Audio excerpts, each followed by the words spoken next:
Te taro.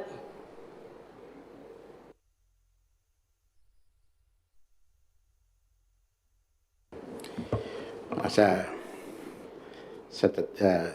kawiran taruting nga po ngayon. Tamarari karawari. Ngayon ko karikira ko katuan na tayo sa nakuminting nga po ngayon. Sa psiko ba ka ronira tangay na yo. Karakway parara ada po yo. Ang niyatante yang may katamaro may karoy kaya po ta namat. Sekali gue kay ilo na si Maria Yesu. Ade yasa na ni rana ta ade kame. Tamarari karo ina ta po karo. Ina ro kuwem ina to wa kem ter yon tep na yerun tawon ay karo. Ani ran te po ngai kanara sa toye. Ako para yara pure na yerurang is para ya pure kana pure no koira. Ate kay ran ko konta kay diek. Ako meawra mente baka. Amen.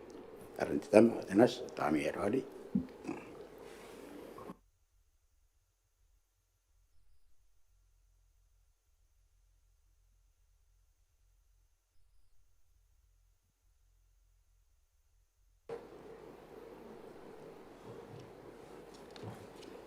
Te puranakin tayani pieba. Mayroon honorable the Kauoman Presidents or the Beretitenti Te Botaki ni Mwakuri, ibukin Mwane or Babairean Karikirake. You on the schedule of Virement Warrant number the one Kairara Watanga of Monowa, paper number the Wimewa, Kairara of Monowa.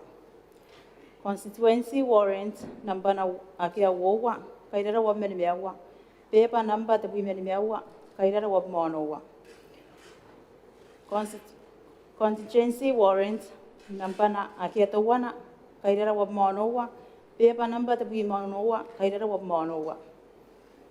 Contingency Biira.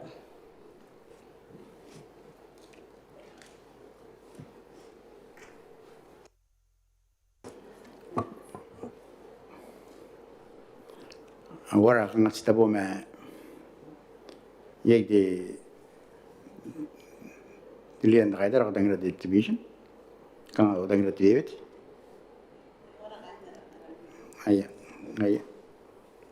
aya sa ka si busiar orek bahar ko mo kan tana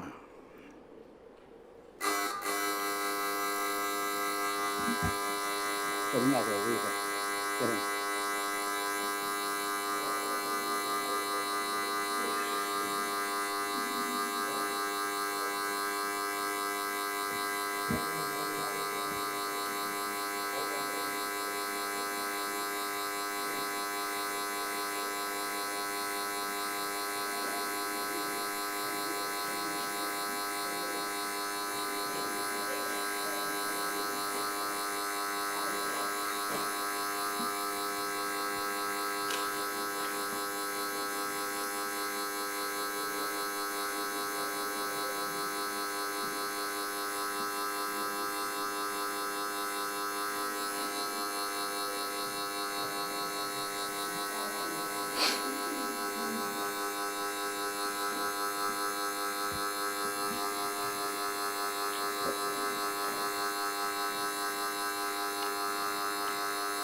Kamera tadi, sa bubusiri ke, ada pun ICT ceng tanah kon, ada pun ICT nga singkai yang ngapung maya, yang ada kami tain musirawan dari mir. Ani naron na itagin na tikrak, ay nang komite housing kaya ya bisa di tasin, kaya ya karuara rambo kayo.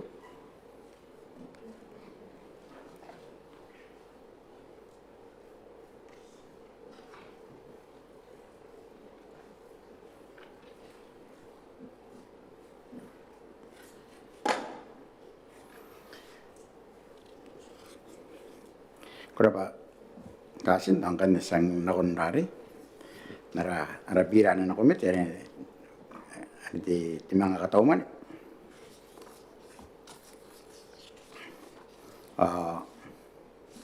Ang nori ay kibunan tinu. Asa nakon na setura. Ade terapatan mana nu wopi MnM, subsidies, grants, and other commitments in the mais and over $1 million. Wani bubua ni mapi mau tenga isi bubua wopi ma onopi meruawa tetara. Kakan ayat dari tanda kata.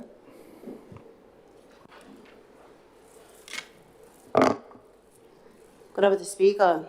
Mine's gonna go arrested yon photo the yon the kabenmanie ke te kanwan te Manga Kataumwane yo ipun te panan ka meuri na koiren ka beni ano ko ya kain kirbe so tan ora sina beni mon meuri. Askan bubusi te speaker ba. Askan sisira ke ba bukin terang kai te mai sei are ibukin te teris interi ke ya kirin ibu akon ta Kaouman are ka beni ya kin di tempa are ibukin te teri ko tanga wo pimono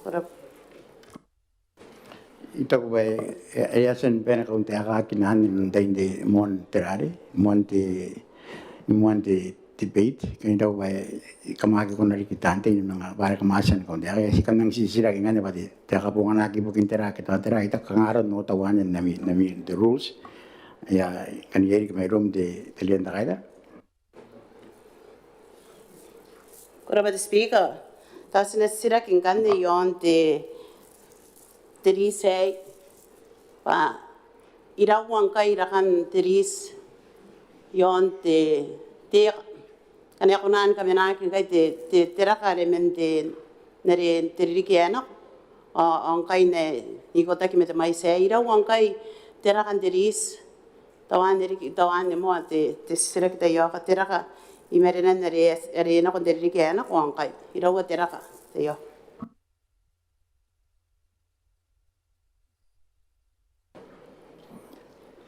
Minita di Mela, ang tukay buri rabaw. Erapa, Honorable Speaker, teraka yon te teris an wo tanga ko metona on wo tanga wo MnM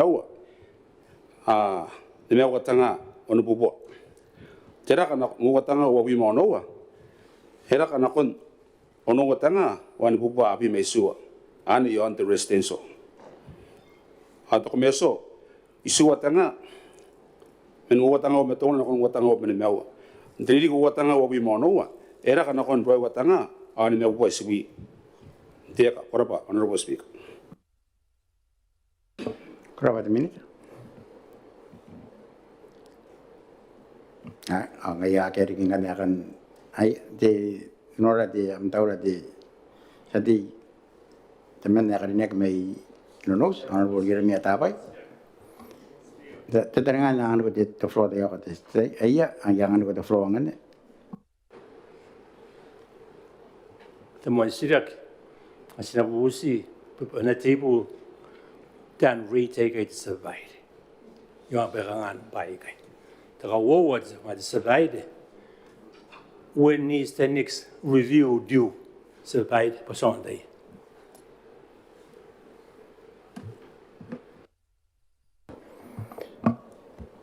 Minute.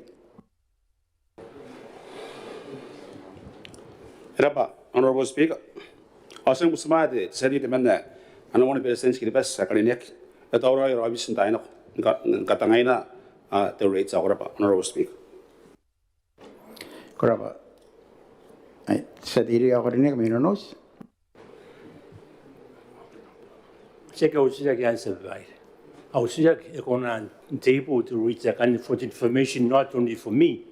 In Buyama, I can on the day survive. I know Sirak. I was Sagi, but 20% of the minute.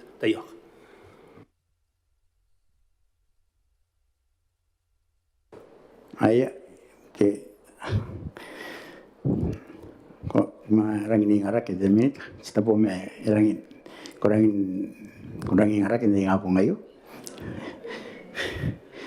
Ay, te minita. Bravo de Honorable Speaker Korinek. Area pun better Jaus, Honorable Speaker. Adimato, Antegina, Atoro and Mwakuri, Imin Jaus. Orap.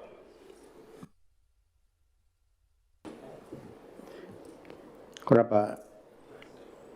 Te minita. Te sa te mana karinak may taptuwe mea. Honorable Tarakapu. Tofia. Orapa, Honorable Speaker, tapos si katapaninan di Tiongora. Aron de sila kare nako. Meron de dirita sa tiya kanina kami may demand. Yon the rates.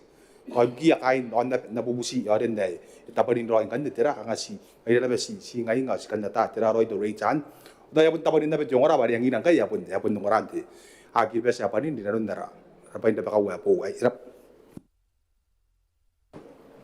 Te minita. Erapa, Honorable Speaker, erapa na betis. Tisati ang banda karinek. Ay ibukin tangian the rates bayang ang yung raport namet. Ayo ang kanit continue rates. Uwatanga o metona na kung uwatanga o MnM. Yon tiyaw taran, uwatanga o nibubuan teka. Uwatanga o nibubuan to na teka. Tiridik tanga o uwatanga o bimaunowa. Ekiparake na kontinu watanga. Tebubuan o bimawa, teka. Nkatolidik. Orapa, Honorable Speaker. Koraba te minita. Te lidan de gaita. Honorable te si area Lambon. Rapa the Speaker, tasi sinakona na pensi sila ki aron te karoon te wariay ade te evaluation kana ukanan ipopok te minita kang aron karoon an evaluation on nga ya karoon te evaluation yon te tenan pete ya.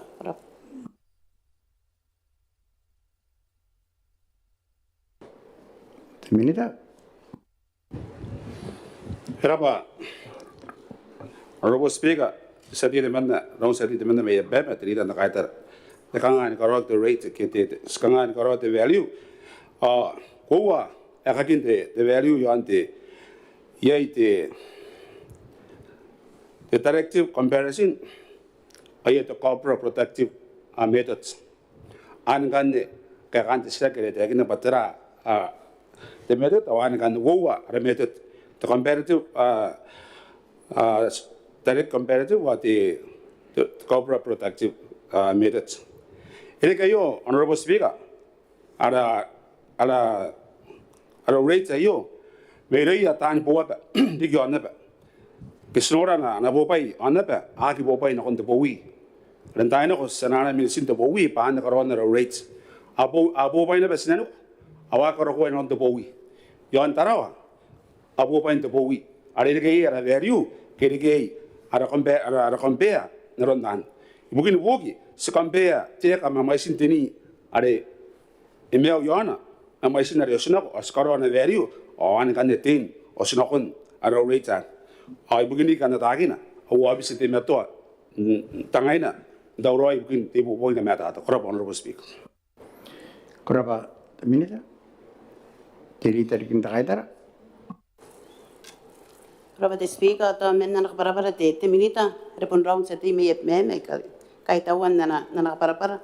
Yay te, yay to kakuro, imerenan te, tinan na pe yon na pe ke, ataw arangin meuro yay te, teni, ke warekaki nang kora ye te torben so tara na kabara te minita yon te tirante yo Minita. Era pati sa dia mon benda kalinet. Ipon nang ni kokoro naron tina mo ngai naron te beberi yon te mo pa yon puki ataro ipon ni kokoro te rates yon na value naron yesa ni manaveya no meto ta ke o ai ge akora pa honorable speaker. Kuraba de Minita. Te sa dia ko nek demanda me meraki honorable Mwane ta yantak. Speaker, ikan di tanah utisa yang apa kita tiga, apa kita tiga meter kilometer, ya.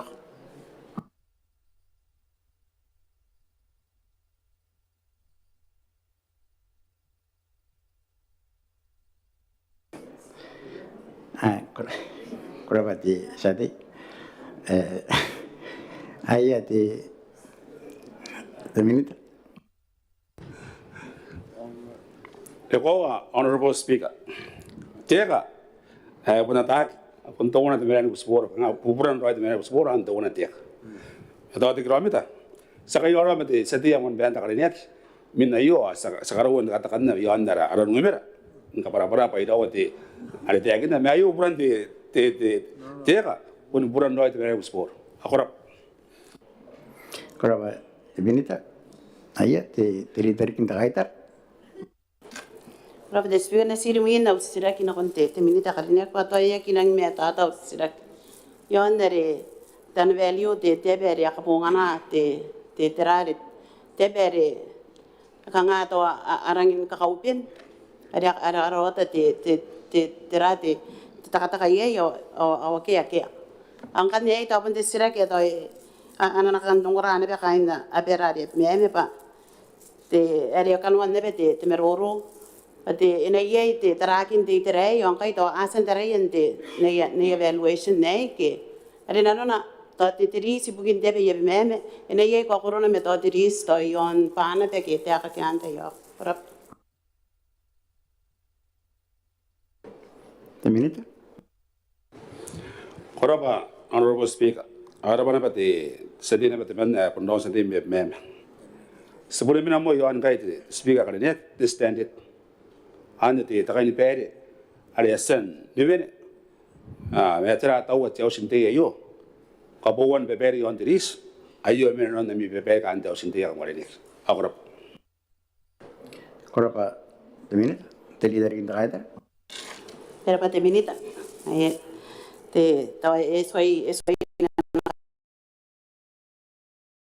mai tante yon te mai si tarawa peso tarawa to yon are te peso irawa tarawa te ina no irawa o yon be irawa te ya ora The Minita. Dapat honorable speaker ako na nang kaparapuno na konti sa di man na kalinet o tangi to at mais pa irawa ape ke di sinak ta kaya kana nang gimoto arang dawat me tina rabe yo anteria ya pun mi jaus yo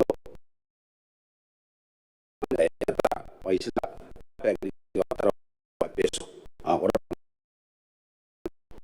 Kuraba de Minita. Te líder kita kaitar. Era te speaker era pa te minita atai nang kanaro na patai ye enang terong erang kakawak pare si kan meta ta ye yo kana yaki tauroi to e mga sa mga orang kanin te tayo ni tauroi ye yo ante ai pa ngai skan na tayo te era wate ne be yakan atay pa ai mai sirang kai ato ina rikine be takanta ni ba mai sira takaperman ni e kanta ni nga pa ni be ne kai te na Kauoman tau te ora pa te speak Ayat. Ada wakil kaya kan meruru yon di terapatan manian wab meni mau mangkara ko beto kasino pati terapatan manian ni wab meni mau subsidies grant and other commitments natiba inanim ba kanwan di setra Ana wo te million wana bubua ni mapi mawa tenga isi bubua onu pi meruewa te tara. Ke ano ye ke kanga ien ke ake kanga isak. Ke ano ye? Ake no ko ya ke ano ye.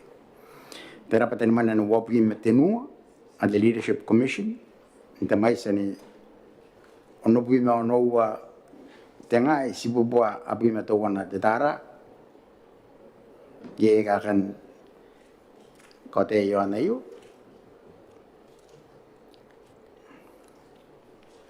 Lidan Rider. Ora pada speaker to arama sirak ba.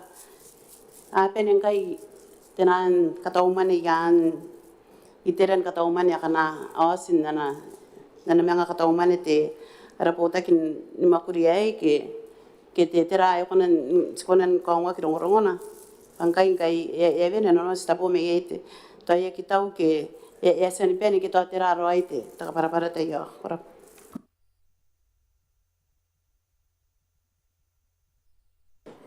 The President, His Excellency Tanis Mamau.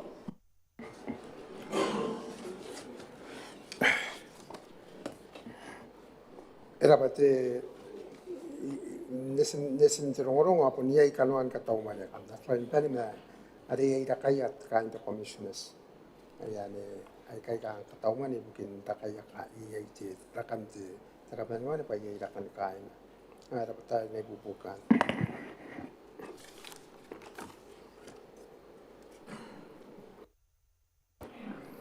Koro the President, the leader and rider.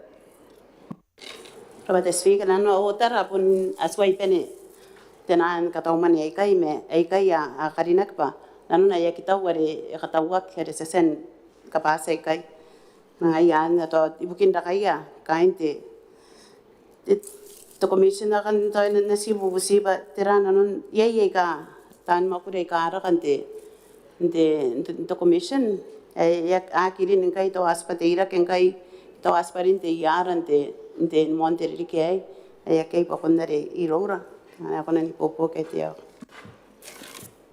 Kora ure the leader ito pa sa ke ane kanon.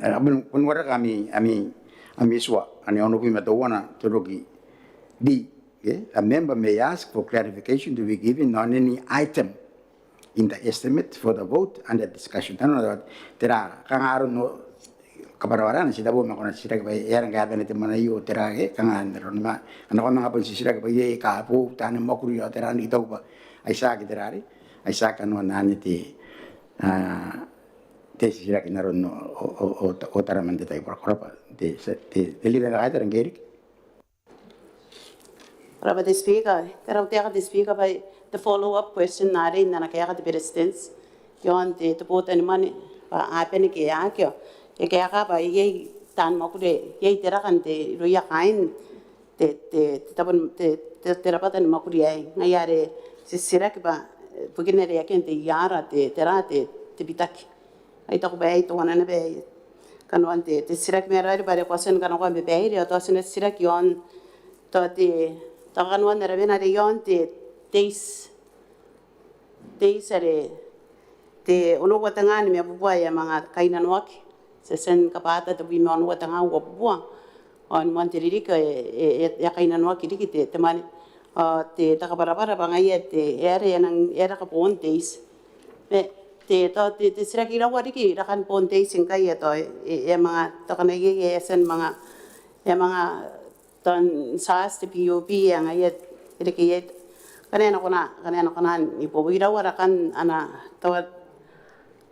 kabenemane te tabon Mwakuri ai era kan kai to antena makaina na ron ni sen mga Mwakuri korap de leader. The President. Era pa ko era pa intervention te speaker na may mind naron na po ni ios na ane yan na tera te salaries para po niya women te na new commissioners akala na yan gan tes siya itera kan ite ono watangan me po punya ana tariff increase the PUB across the board. Okay, kang to the no ruling te pime ni me o te presence ke ira wana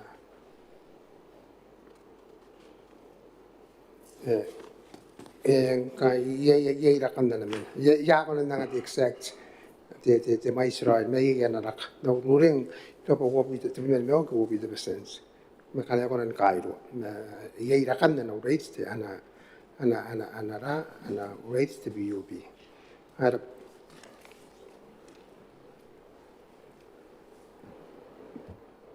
Korapa Beresens, in ora amtaura te satia ko neg menos, ang bodi na tapay. Te sekansiyo kin le matata the speaker yon and salaries get kin met the notes watul new commissioners. Poi dan man roi kan de and commissioners by. Oh yeah. Ab dira a gide ke ngai ende monde yoro the budget ngi. Es enda ka mai sia. Te yak pandera no otara ora ulu to asiramen. La tini men gidan ma women stu mai ne ka roi the budget the monde is by. Is otaran. Beresens?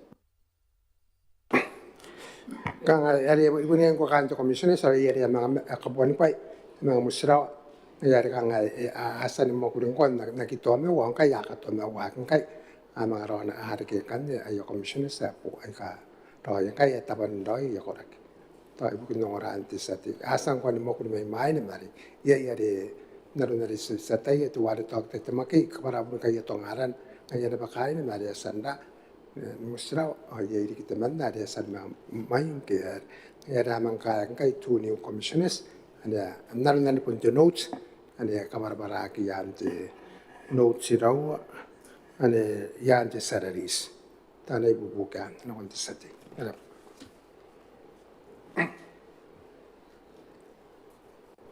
Korapa Beresens, te sadiri ki ako neg menos. Data di guys right pare otara oyetan makuntaina ni mereka pen tiri yang ali pite kitameta abun tebu e boni sura be pare kipen yang ai sin te para te yok Beresens? ya kirang ngora ro ya na mena na kan ikan sirak patera naron na neta kin na notes ya women tenan commissioners aya man katira kek ke pare ya nora kita kan ke te chairman ya na kon no overseas bukan na referral for quite a long time or having in cases ya dia man ka katira kek ke te ka katome wandi ke te commission naron na news the note woman de ha man katira awan kan ne pun na ke ang popuya mai ke naron kana ngorante te ngorana kon te bukan ngorante sati Korapa Beresens, sadiri menos. konan te yokan going by ineman roi kind to commission by the gan de tour at any time panderon nam karado kamwan karaka yaki fixed tinampai beraragi mente kam kan karagai Beresens? na pusa te sati me no sari te tua kai rai o ane se mo kuri ante tua bukin karikake tanan commissioners ake te pe uru kin teso ma te ante so arun karikake tanan commissioners ke mai kana pun nak tua me pa ya khati ra ke kina pa idamen ve nak ko ro ke tangira ki ante so anan kan aya no ra ki ya ini pari bukin na ta kapane mane kan ya no ra ki ya ina ke ya na constate te chia na ke no referral aya ora ke vari a pilot tenan cases awate kang te tang na ndo ko jobs anan kan ne ya kari ke mga tera katire ke iri ki women tenan new commissioners era na ke ti swa ro era Korapa Beresens, kun peniti yonan sana kung kanya na kunti dapatan teman ya ne onupi ma nowa tenga si bubu api metowana tatara ane wabi matenua leadership commission ina te ina nim pakano kanwan etc ake ano ni ke kanga ing ake ake kanga isaki ake ano ni ake ake ano koi ake ano ni tera patani mana ni wowa wanu wowa to wana ono wowa LCDF support for the unemployed and the maisa ni mawa te million ni mabubua wan pi mawa tenga wabubua dua pi mawa te tara ke kakan sisa kion de terapatayo tilitan takaida honorable te siri lambon Private speaker ikonon pusia te minita ba airemen tan te kai nakia arekere ke yan te mani airemen ani arin kai te mais ani me awat tabun te million nani remen ani aya mani te mani bukia es Kaouman yang kai te Manga Kataumwane te ya kurap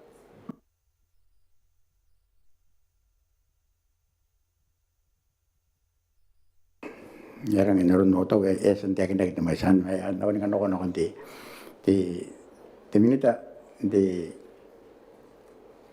honorable Ruth cross crossing minita ya kuraba de speaker ko karinya kyo to de maisi ni man ke maisia the non beneficiary sai garagen de amounts are epunana kon to kota 54,491 beneficiaries or the maisi ni man are kain nanwagi ibukin the payments ane $8,849,200 yeah nanangan kai the top up ane the figure on ande ke yang na ro ba divide ke si minus the amounts at the 8.8 million no minus the 5,580,000 or say say costa me mais in non beneficiaries I can no no but the figure ba and my siragi are the payment han o ka para ura by so men got the exact calculation na and me au kan daringa ba ko ande kan kanarno ba karawa de kabonagi the calculation na ne ke ba 554,491 beneficiaries for 8.8 million best number koraba min teli tarikin taida Private speaker askona sirak pariaire kana ko kin di tempan deri ke ana ko esen penen kai te mani ai te pakamane te nam kai na ne ke yai ni kirana minita Hai karabati ridan ta kaidara o yang but the contingency amounts and I applied never on the shortfall are kainan wak ibukin the amounts in the dayan okay so nan ya bunsan ka ponganag de figan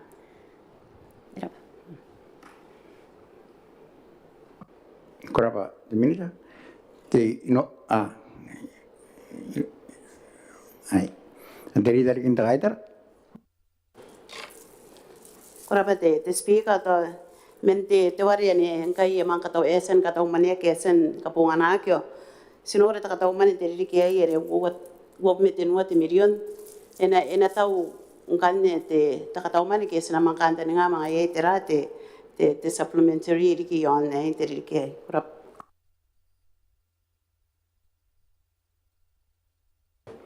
minita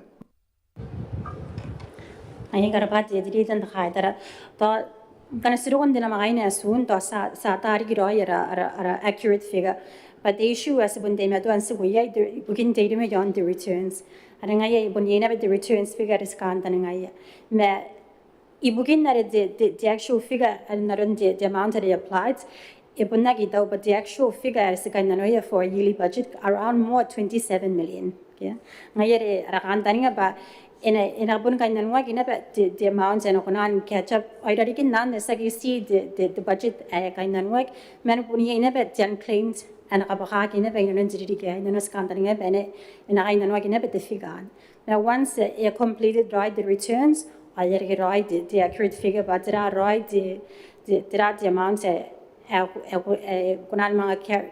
calculated the dayan or sat right the figure I kind of like begin to have payments and then in Go is when a young guy when the same issue at is facing katuaririk and kan the reconciliations process as ka tara mga during the year. Best enough.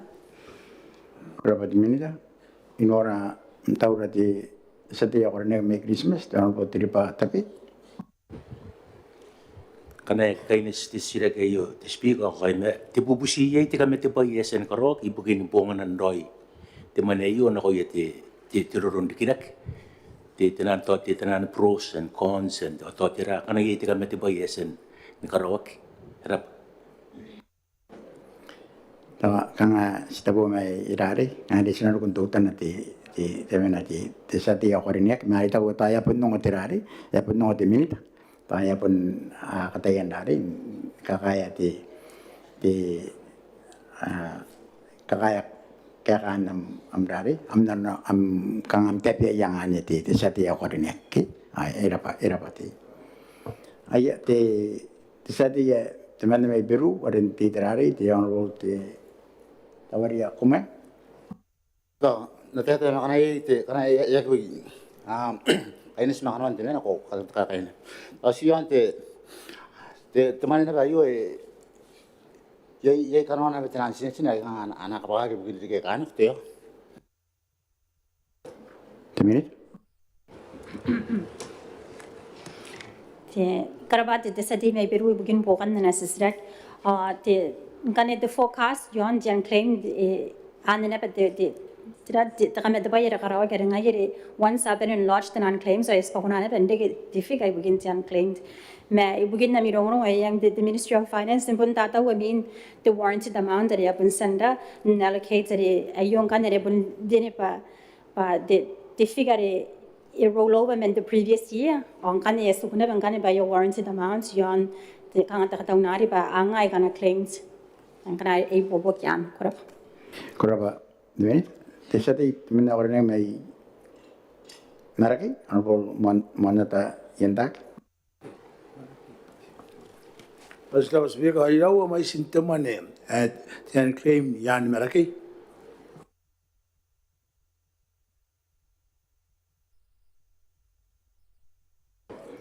Ay demi Ngayon karapati sa day may meragi bugin na sisragi bugia to aya claims ke to aya figure allocated kande may siya I received the payments ayo may meragi untenga 1,539 may siya I got claim the benefit ayo ang kane dia Kauoman kane into quota $243,300 era Korapa ake akan meroyan iyo nang nakota kasi nang kaniye pati tira pati naman ane uwa towa na uwa LCDF support for the unemployed the mais ni mewa de million ni mabubua wanipi mewa tenga wabubua wapi mewa de tara enanim kanon de setro akan ono ke kanga yeng o ke kanga isak akan ono ye o ke ano ko ya ke ano ye te totron te botan Kauoman ni ante mais ni wanua te million ni mabubua uwa tenga wani bubua ni mabugi mawa de tara inati pakanon te setro akan ono ye ke kanga yeng Oke kang isak. Akan ano ye? Oke ano ko ya ano ye? Ya kapag nangkan ni komitenan nara resitro. Kami sanakong kanya na konti ano war. Meron sila po may yasan dari sasan ro na no pare sasan kamasan kariaya ay may sarite akinari yan mo kuruyan na no ay wanua te million ni mabua auwa tenga wani bubua ni mabugi mawa de tara ina tipa kanuan te Biira akan ono ye kanga yeng ka kanga isak kan ono ye oke o ya kan ono ye aran te Biira ni anirang nano ina nimpa aran te Biira kan ono ye kanga yeng kanga isak akan ono ye warekaki ako ya ke no ye awara nang kanere adik moto inanim paranti te Biira ada no ye ka kanga ye warekaki kanga sa ke no ye warekaki an ko ya ake no ye angani ya kapanina kometenan kinara ra Manga Kataumwane ane veni matamin te ngapo ngayo ay kabisang kanete tasin pokol mga ara kaya rampo ayo nakon nani pa na megita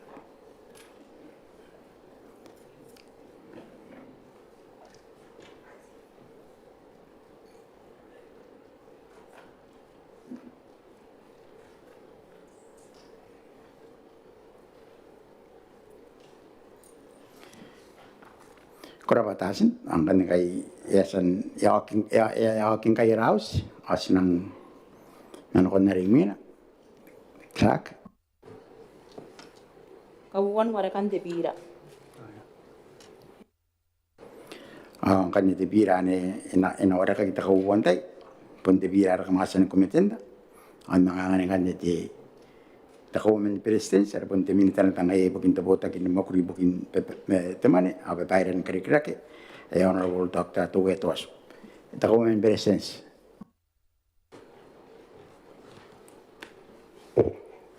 President Honorable Speaker, kaikki ongan ei panen ta tapi kata kauan wala iyo tapon te maramal kan daud no koiden kapen ngai tan no ratan se president te ta kaita da minita apuni ke te speaker nam tan mo e ke tai na kai op mo ra be yang nang ta kamau oro om se te ga de dausin te iyo the Honorable Speaker ai kukurei pa te Biira ibukin te Manga Kataumwane nam patua na ua tanga op no noa ina warekaki te Kauoman tai on kariaiakaki.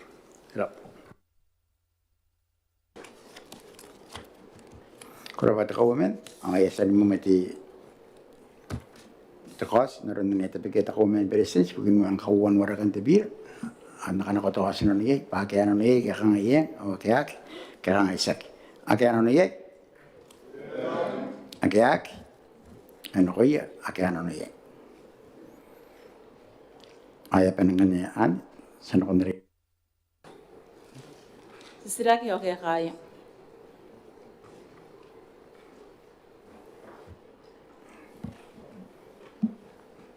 at mo sisira kingan ne ni matan na ami matamin di nga po ngayon sisira kan nang banat po boys bi matuwan o yore na te baka giron te sa dito man karinek may Christmas the Honorable Jacob Tem te sa di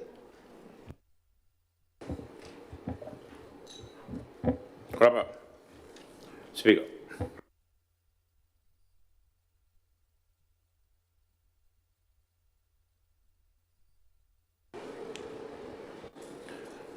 Kuraba te survive.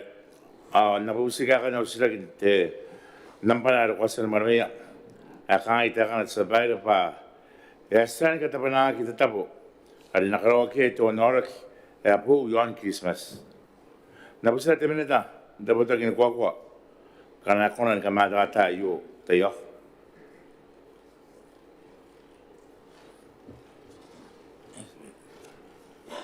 Rosa dei na busi ko Mike ena ke agam sira ke yoro te Minita ibukin te Botaki ni Mwakuri ibukin te Rairana te Mauri ko to kiora ke ana popo sina wan ena ko te Minita Kuraba te speaker ngai pun mono dai meroro onde os de yo de mon sira ke yere te me ba wa manguri te to e meyek un manen do wen kai ngainin wen do wen kai kain do me ni ka pare mai ta ku na ko tawai ga ma ru de speaker ala president ta Kauoman no ai ngai rai kai ni ka pare anda vero mon meuri ayo ka kan na sira ke de sa dia ga ni mai Christmas era pa de sa dia ri ni mai Christmas nai ayo ka kan na sira ke yure ni ko sa pa apun waki na perungan kate apun waki perungan kadian tu nore ke po Christmas ilo ya kain tapun Mwakuri makain out tapun Mwakuri makain the World Bank Program Management Team kakam Mwakuri ontano anawaki main perin teriri kayo kuraba speak Kuraba te Minita pokan nam sira te mandai te sati Kuraba te speaker ai kai tau te Te Minita Karikirake. Nana kaka. Kanga ya monan nuakan. Te Teuea rin ang Mwakuri te. Tonora kawa ko, ba tonora kayo, ya benang bilang ko Teuea rin man. Ma bukan ako sa bahay. Kay inori te Minita pa ipon ti matuana pa parong ak. Tinta karak. Kita kaya sa bahay pa nang wak. Tukin tatiri kayo. Ada nota pa apa pa ya kaya no. Asa mana ndek mana asa tatam ni kita terang ni. Kalau nak pa kuna ni boboki te Minita ka para na ron na yun sa bahay. Rabat sate ang mic tayo. Te Minita. Ako wala ba sa bahay ito abon ka ako kay kan Botaki ni Mwakuri ari kan de awabi sa rea tabi mate takarira kayo kan the World Bank program. Kaya pun de iya ite pusimayin do tan takarira kayo. Ano kon na nasim the World Bank ano ko ayo to one out pe yang ay pun kosa na kuya mate trabaho to te kubre. Kaya san ka tapana ka onto no erari. Iti mato now arun katyan makasan de donora kayo. Apun mato to na meroro na kuya kan si mayori na daw sa korbuki. Ade yan ang kayo na liw. Ay pun kangay pun nagmo kubre pa. Ya, sila yung mga meroro kinarigitara. So yung mensaya bank. So yung mensaya ki. Ay honor kay Christmas. Ya tang dia pa nang dia into ang kay pa nang mga kita kamokuri onto ng diri kay. Ya tang dia no. Sila yung pa ni kokya. Iman pa rin tawa diri kayo. Ang kanta ni kain Christmas. Sa san katapunan naroon na tabi kaya kita sa dia kaniyak may Christmas kaya pa nang bebe. Ya kuna mina ba te bebe apun te tamay. The design, design no. Kaya kinang doiri menanon de nono yaw tanda ba home de Botaki ni Kauoman. Pakaraw ay tami ya de kanga de buya yeta. Buya. Oan ne konan nerari karike de tek mo ngoroi na kon bain Mwakuri kana na busyon de buya no ni ka Mwakuri. Pun ko yena batani Mwakuri kana Mwakuri. Ari ki kapun suat tapi wayan tawan suan terkait seka di aisin. Na pun dia metodo the floor, pada the ceramic kita terari ki, na ki dia in kaida kita nerari ki.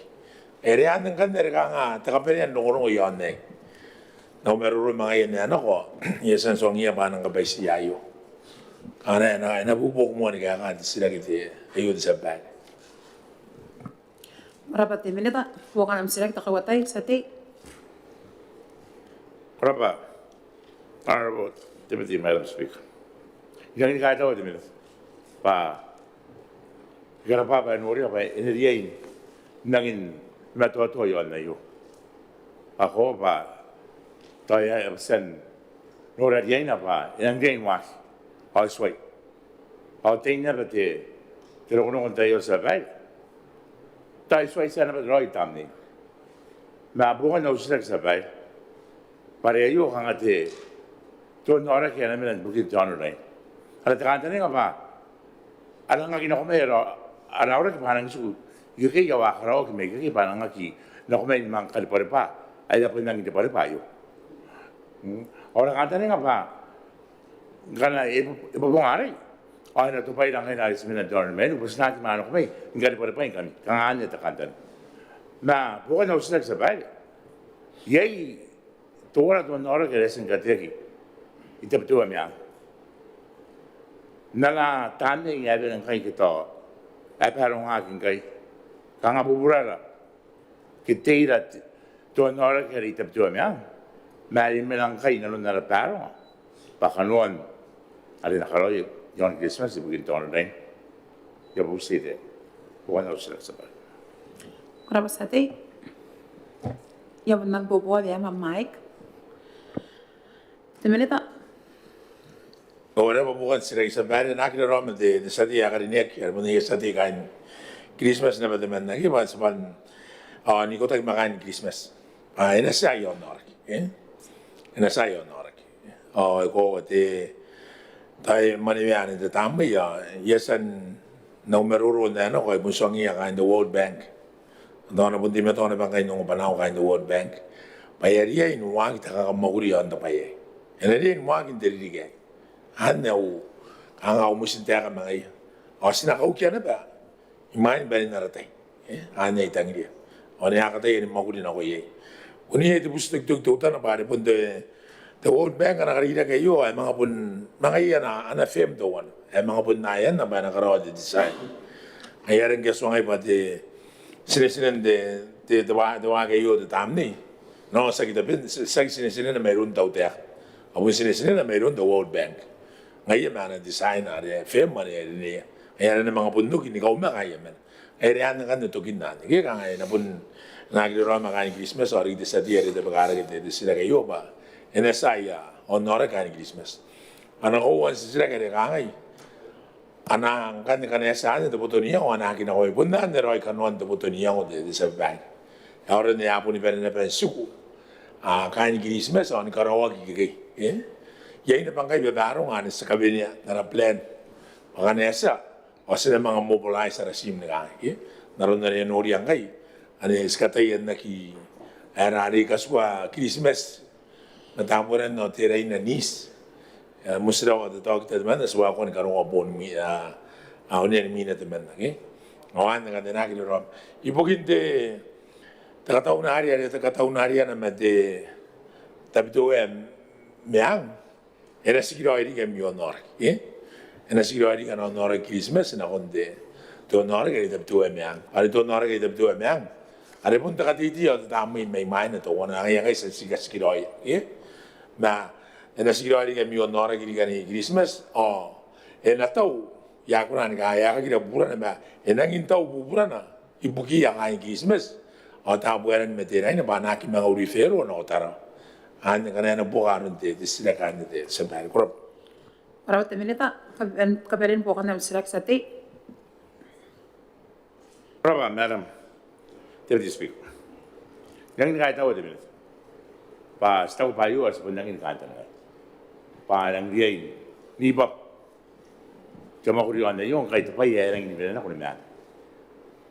Aku senang kahit tahu pa Nora na orang yang kuat.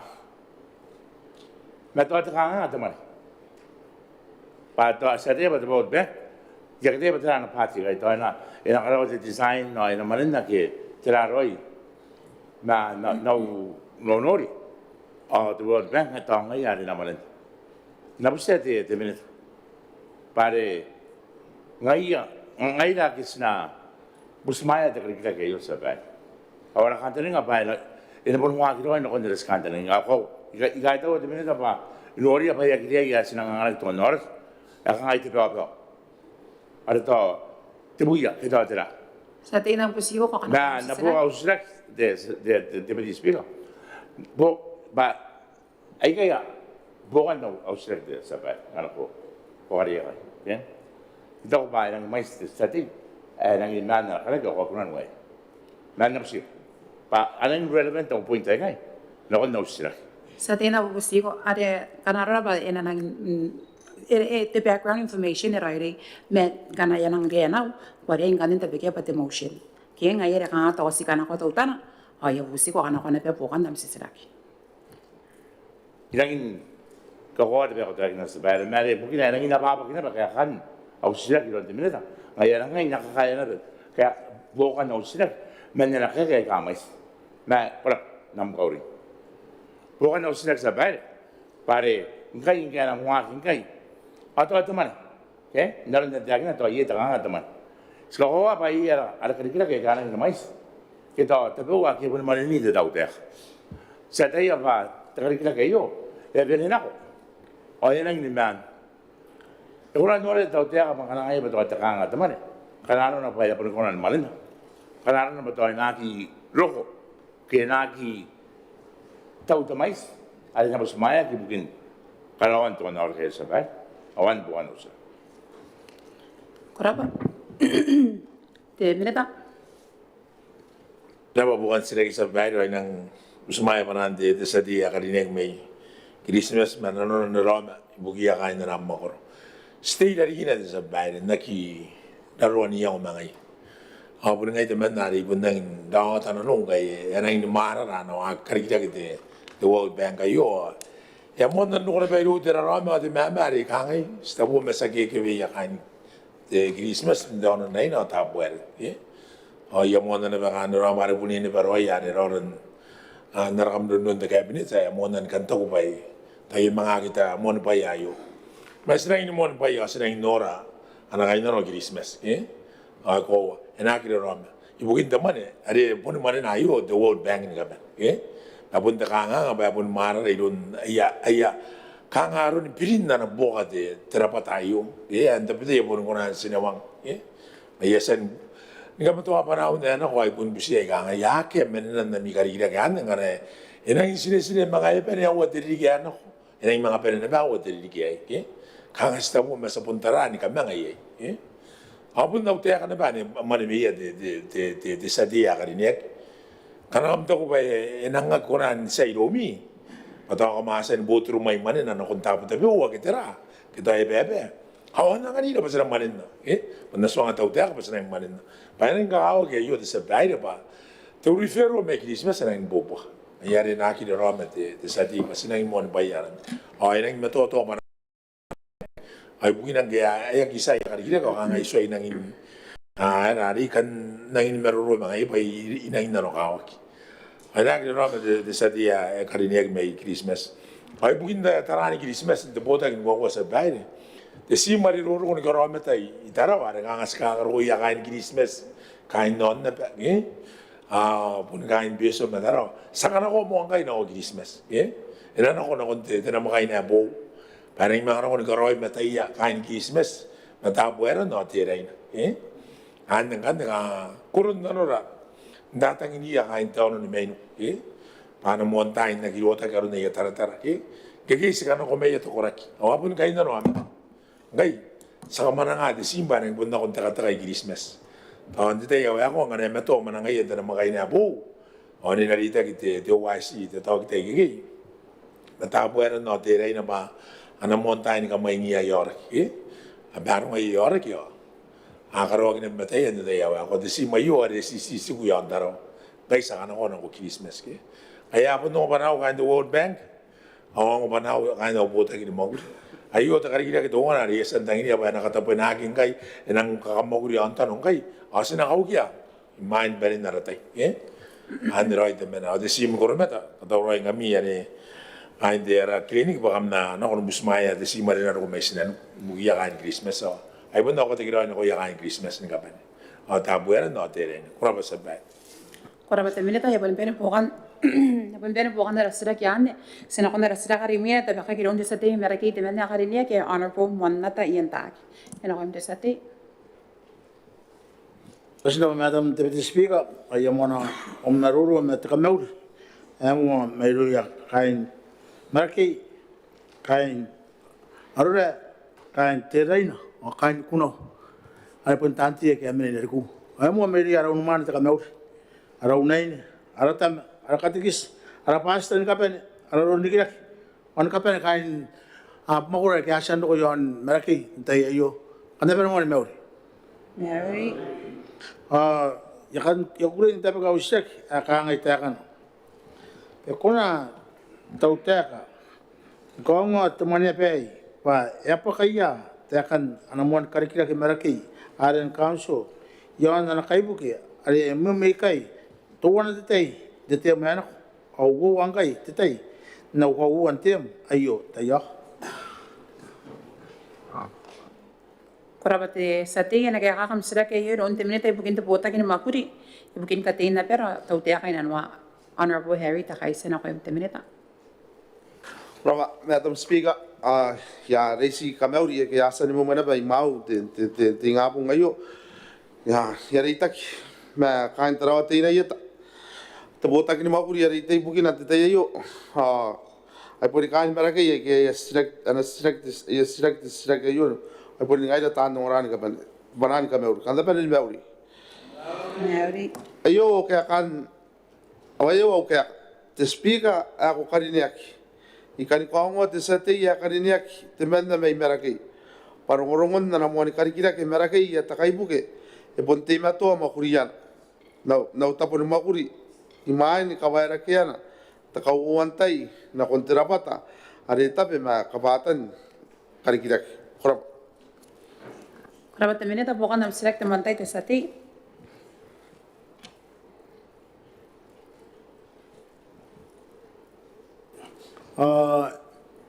Ningai tai ane takauoua tai.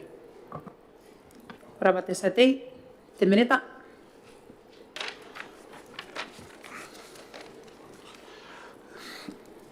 Rapa te satei bukan na sirak kawar esa te akina te satei arakin mais te tai kowa po te Karikirake yo ero rora ina non wapui me wanga wapui me woa ero ko pa te dra te moni Karikirake ta council ang ko yo ante te police and cell ya mga pitaki ke mga bisa o atagiria pa henariki pa mga takaibuke ya mga buwan makuria kina pa iro ya kain darabis data ki me te kakaiakin ta katauon ke ero ko te ra te tangira te takaibuke iro ya pa mga reke pa ya Mwane Karikirake ang kande ya kita makuri me kande te Madam Speaker ko ay panang ni kanga kariken te tamai hikai mungkin apa ta ya kauoua me kanga te ra kanga ponna ki tauna pa te supply de ibukin te CPR te na koran nanga te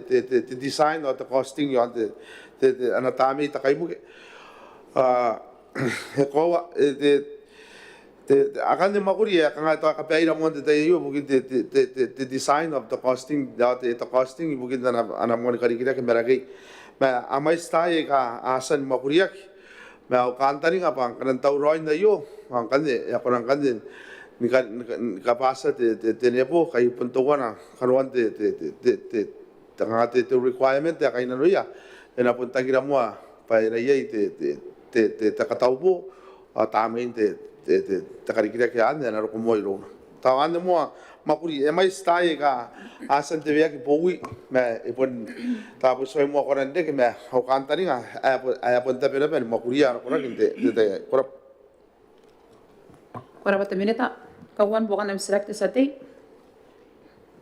Korapa Te Minita Montakariniak na nakaka ng iskiloi ng tangiroi ay ng kulay makain na pa wa American kayong toya kawan rin na pa Deputy Madam Speaker, ang karang ko patusi kaniyangan na ba na briefing ari matanari. Tanda pa timin tangko ang tangko te mo siya yung briefing kaka na usik kaya kaya nang wali kan tayo kaya no kariaiakaki kaya na yung copy niya briefing tayo. Korapa Te sati. Te Minita.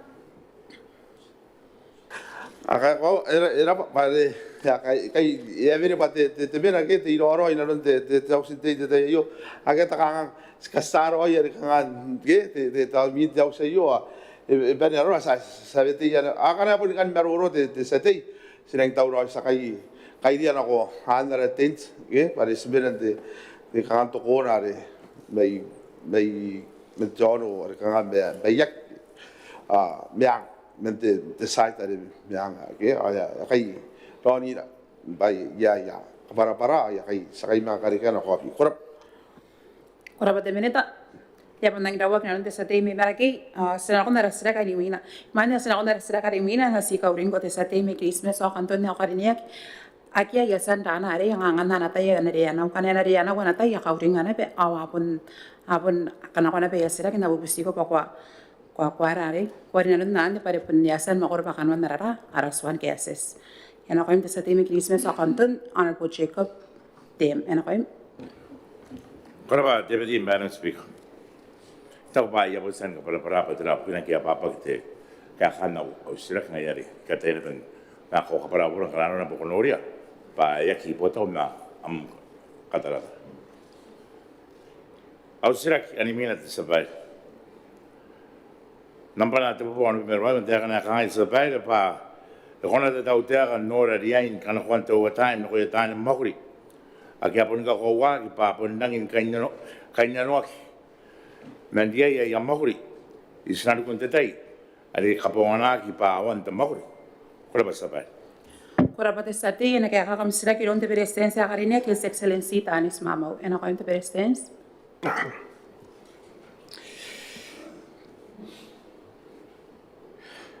Kurapa the speaker ko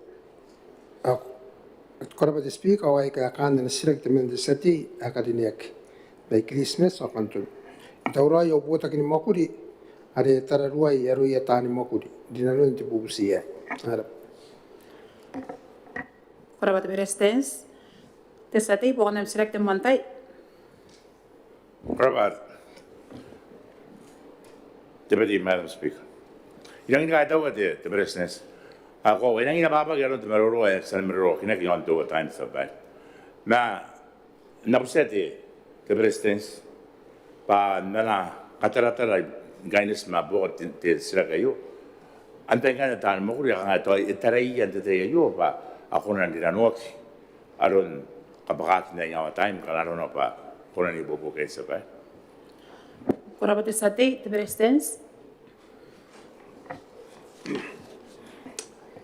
Rapati bukan sirak o akia apakang kayan te Teuea time kariaiakaki yan te kain baile wakin kaya Teuea te tani Mwakuri ada mena puyan te kalinan diskeran po ada te primer wa kairara te primer su o akan nikirana yan kan to pagi yan te kanuanga kita beu. Kurapa te Presidents po kanam sirak takawatay sati. Kurapa te Deputy Madam Speaker. Ini kata apa the President? Estava me aron tente terror para to aguri ni mga aron to orang tai ano ko ba ngalo te tai ma era pa ko nete. Ma po te srak sa pai ko nan ingon ko kauoua te President ba to ko ra ki ka ba tai mai kai te to ai pon dia na te tai. Ana ki ka to ko ni na te na bu na.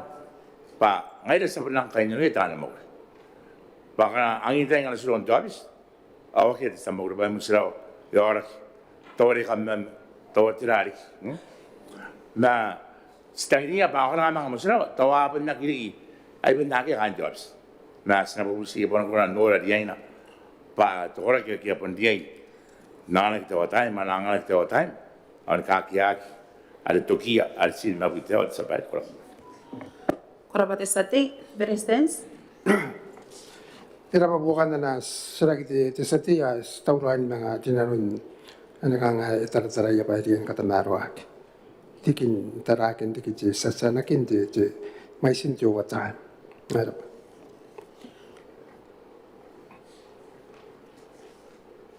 Kurapa te Presidents te sati po kanam sirak takapanyantay. Kaya pandawag na sa ti may Christmas o kanton sa nakon na sila karimina are na tabi ka kilon sa ti may bayang ti mala karine ke Honorable Lavinia ti ato ti mena ko sa ti.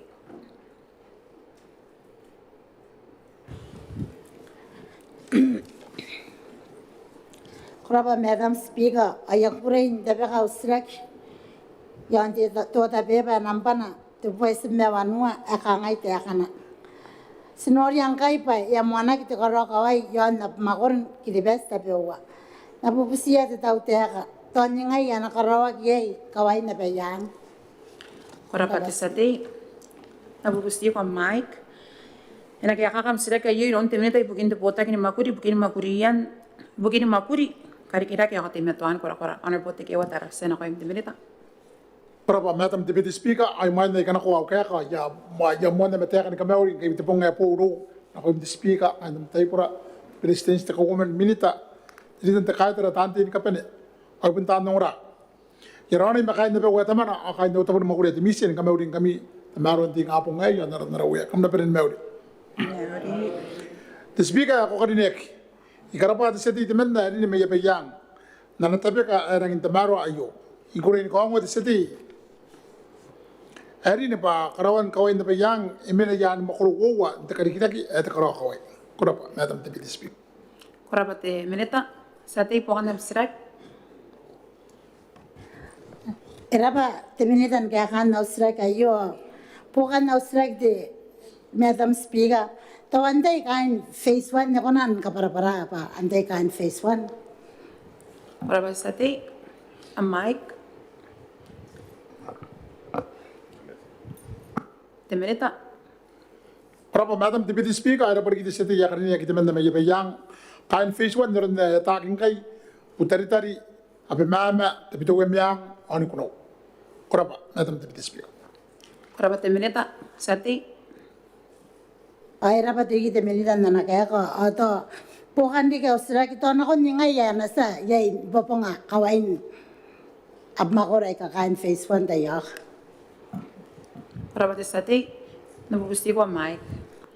Te Minita. Korapa, Madam Deputy Speaker, rapa kita seti ati ko ati karawan teri ati tekapenin kan na pe yang ena kada ngak pa na sena ko nukan tiri ke po wetanga wo beso. Ang ko tinani pe paire kana sa phase 1 na phase 2 kan are kan me titra myang na ko ngani phase 2 teri ta ko benda pe yang kan na dari te kinda kan na mga kamay kamay kay subject na kon ti pe paire tawron mo na dai kana sinang to ko yon phase 2. Korapa, Madam Deputy Speaker. Korapa Te Minita, kapenin po kan nam sisrak Te Sati. Ay kaita wari ki Te Minita karinya ki nan kaya kan na usra ki ano pokan di ka usra ki naron na itakin na ikay pa ngayas pa kayan phase 2 ato pokan disra ki awantay kayan phase 2 kanete Te Minita away pa kaya abe yang naron phase 2. Korapa Te Sati. Te Minita. Korapa te Madam Deputy Speaker. Katiyan kada kaya mo man na sila kiti sa tiya karinek yang pakayang kan apayang mare ko na dari tiyakin na apayang kanon phase 2 ano kana sa phase 1 ono mo kirakin kan para na na ataki kay bitari karawa kay yon ko na sa ato ay na kun iswita katibuwa okay ani mga kipan ako yan ako te bitaw eta kampanan to wana ne karawa ti may me puta ang ko ay mga ngayon pa yang anak abi man okay. Ang kan phase 2 kan kanaro pa sa phase 1 ang kan sa mga kagibayan ako narayo ina ko titay to na kanaro pa mga wagi titenda yon ka bugin tinan contract sa kanano ko nan mga rin ko bugin to ora ya may sige tinan contract sa reaction pero next week na yo pa ang kanito to mo antay ya aki para ka nga to tara ya contract is pa tayo na pa ya karikirake kay mangkay kaya awak ya karikirake sa ano rin pa sa karikirake wala ka araw tang kay tinan contract sa kanaro ko Maneaba tabi sinan kun nere kampana may say na ikaw kay jar sa kun na tayo pa antay ta kampana na karawa abay yang para yan kon the process di kanaro na pa sinang dokon phase 2 okay manaro na rito yakin nang kay to kan na pa yang ba tari ako nang kanito ni popo pa Mwakuri kita kanaro na pa na kita kampana masagi ko nan montayin yakin na para yapon na kon titayari na buin na mo ora ti sati abay yang kanon phase 2 okay, naroon na rito yakin na. Naroon temon, ada na mon semua. Yon phase 1, tari pare kami nagkarawak. Enasan mo kan diri diyan ako. Okay, Korapa Te Minita. Sena ko na rasla karimina na tabi kaki mayroon te sati ya karinek te may Christmas o kanton. Ano po Jacob te mena ko yung te sati.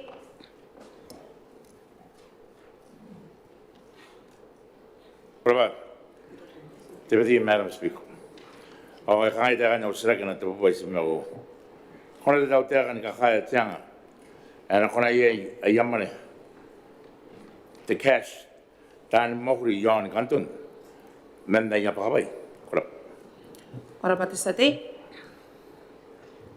Mike. Nagkakakam sila kayo doon tako may President sa Te Minita na Te Botaki ni Mwakuri ibukin te mani o Babairean Karikirake ano po Dr. Teuea Toatu. Ano ko te Kauoman. President bana asiak di masa seti yakin ke mai Christmas o kanton noi ka kana ikuni tak ne kon seti de mana karini ke mai Christmas o kanton ba ekunan de ke pa ko itan Mwakuri de tauta ka yon kanton de patente mane Para ta Kauoman. Pokan nam select mantay te sati. Para Deputy Madam Speaker. Ikai tahu de Kauoman di nila tamani na kaya yon te kanga ayo. Ako para kan kanton tuan te ayo na ya kiri ke yaman te cash. Patay rin de account to ye kai bu ke ro to kan ka pui ya pui kitara ya kon para ya ke fiscal cash na non be. Ma ila pate te Kauoman na kaya at te bron de sila kan ba to ngai en konan de ke yo ina kangalon karo kina kai ka akete banki yon ala mahoro kanton. Korapa Te Sati. Ta Kauoman. Era bukan te sila ka ko ko bareng kai ka tin kai karuan rotan temane ikantun eran ko men temane de sarana batara PC ke ari ko ka kan wogina ko no Christmas a Christmas kan era emang apun karuan digiri ai ikantun wet ka nga tuan kai bar de to men ke atau ko wan de ka nga bu to bo boy metera na ye lorin tuan kantun bareng nga era na bu banga de close economy ke ari kana er ko temane ye kan pino temane ba ya pun mi to ye kan ron kantun ayan di roina bangkir ko te kasi gi ata kanten ga wana ko ani per te kasan bari apun round be nunte ino ni kantun ayar ga ata kanten ga mai tok ba ko ta kan tu na apun karo ko nei I kantun ki nare ner nei te kin na te tang ka sa karo te men te ala PC ya te no ko de kismes la ni fi ang kan me ki ano karo ko ki to ngana no bo ye ko kai bu ke te bo ka nan ka ki to de mana nga ka te wa ka to ka te kasi gi ko wan ngai pun tu na de ka de logistic challenge na iron ria ta de man rai kan tu ne gi me wa ngai ka sen ka de go bo ge gi o na ko ngai mo pas na ka de su yon de Babairean de pun kan o te ka sai na on de ta PC ya no Christmas or Christmas ngan na ya ka ro gi I kan tu ne o an kan na rin na ta wari Loi no barang ngere ko te cash gi e kanga mo osi no ba pun round na ngere na pun ne ko antar te ma era ne woka ora Kauoman sate bukan abstrak ta kawatai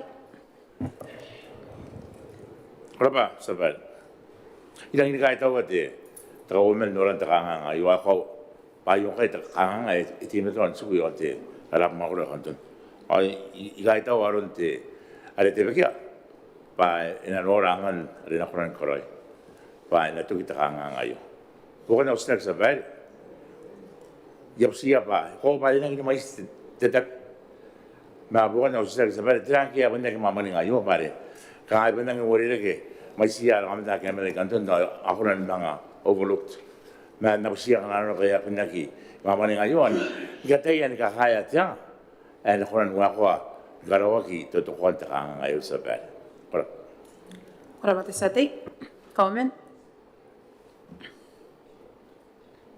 bukan na sa ki sa dia kan ne ka ko ade ar tau ta ka tang tau roi na te do ba te ka nga na no pa ka nga isoi dong kai te ka nga te tang tang ya ka kin kan to te ka nga sa no no ba inde to tau ta ka to te ministry ta ben na ko nga nan no asi ska te na pun ka ka yang na gi kana no ba na gi de ka ta kan ka nga yo ako ra pusi ka ro kon man rabotan te man I kan to ni ke Onder ne te kin nari te kana ye te to te mana kai karina no ko ki ko to ye te to project ta ro sa kana be sa ka to kana be tera to te manda ra ka utun te ban ai ne me te wan ni gila ma ire te ba ni ya ari ta wari ngai ya te nanga sta bun ka so ro kismes pa sa kana ko no kontra no konte te ta re bisi me ngana ka ro wangan na so ba ye ne be te yong aron ko ai yon ko ina ka sen ka ro yon te to te taro te ne no monte ye ara ngat per tempai sa ke ada ngate ngata bola fo ke kalau no pa ko nan karo ke to boy na kakinan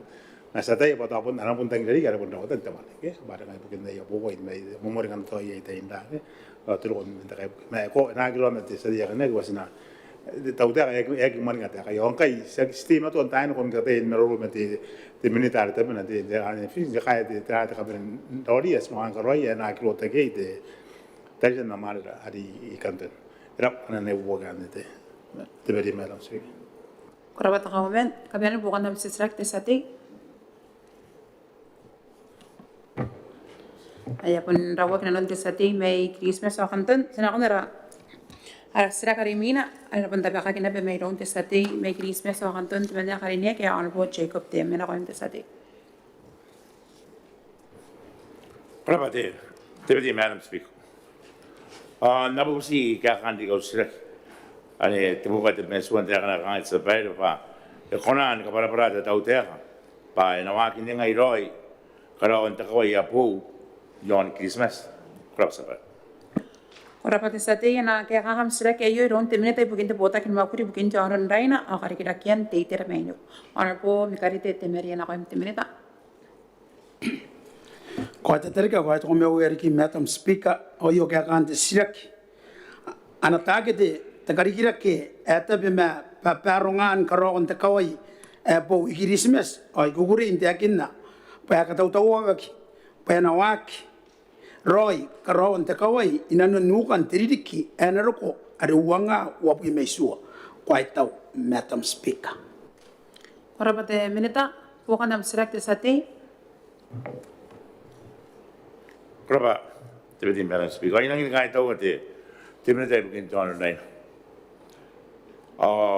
Dega ena waki no kan wapu meisua tiririki te wapu meisua. Sila ni kai tau nei yo basi kaya pun kan ngate no kan tiririki kan wapu meisua.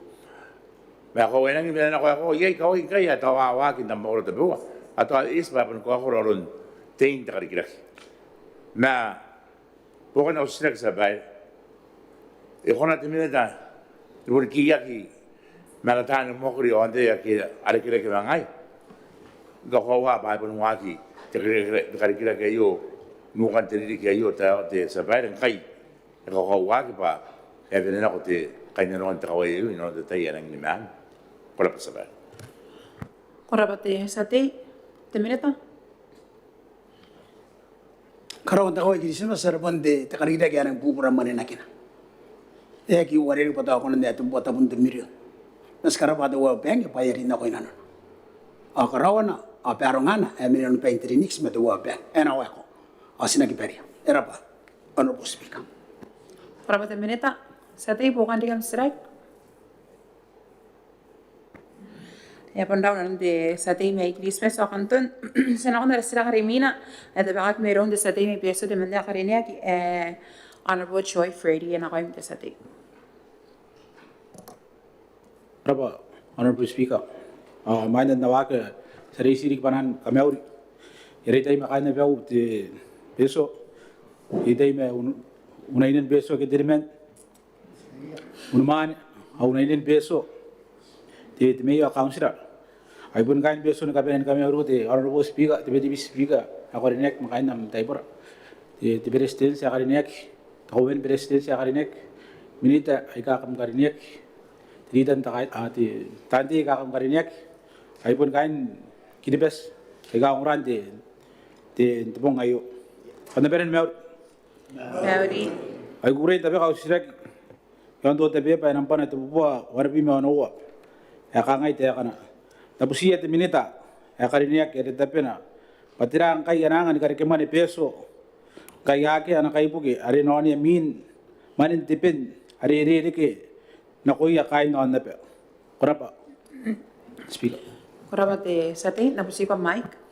Ena kaya kakam sila kay yun te Minita ibukin te Botaki ni Mwakuri ibukin te akaba kaupain na lamera honor pori panatake siwa ken no rawa e ora kaya Minita yo andai kanda na kaya kamen te tau te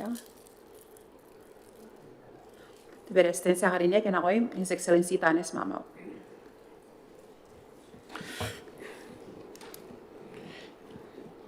Speaker akorini ayo ka kanna sirak ti sati me piso to menna akadinek.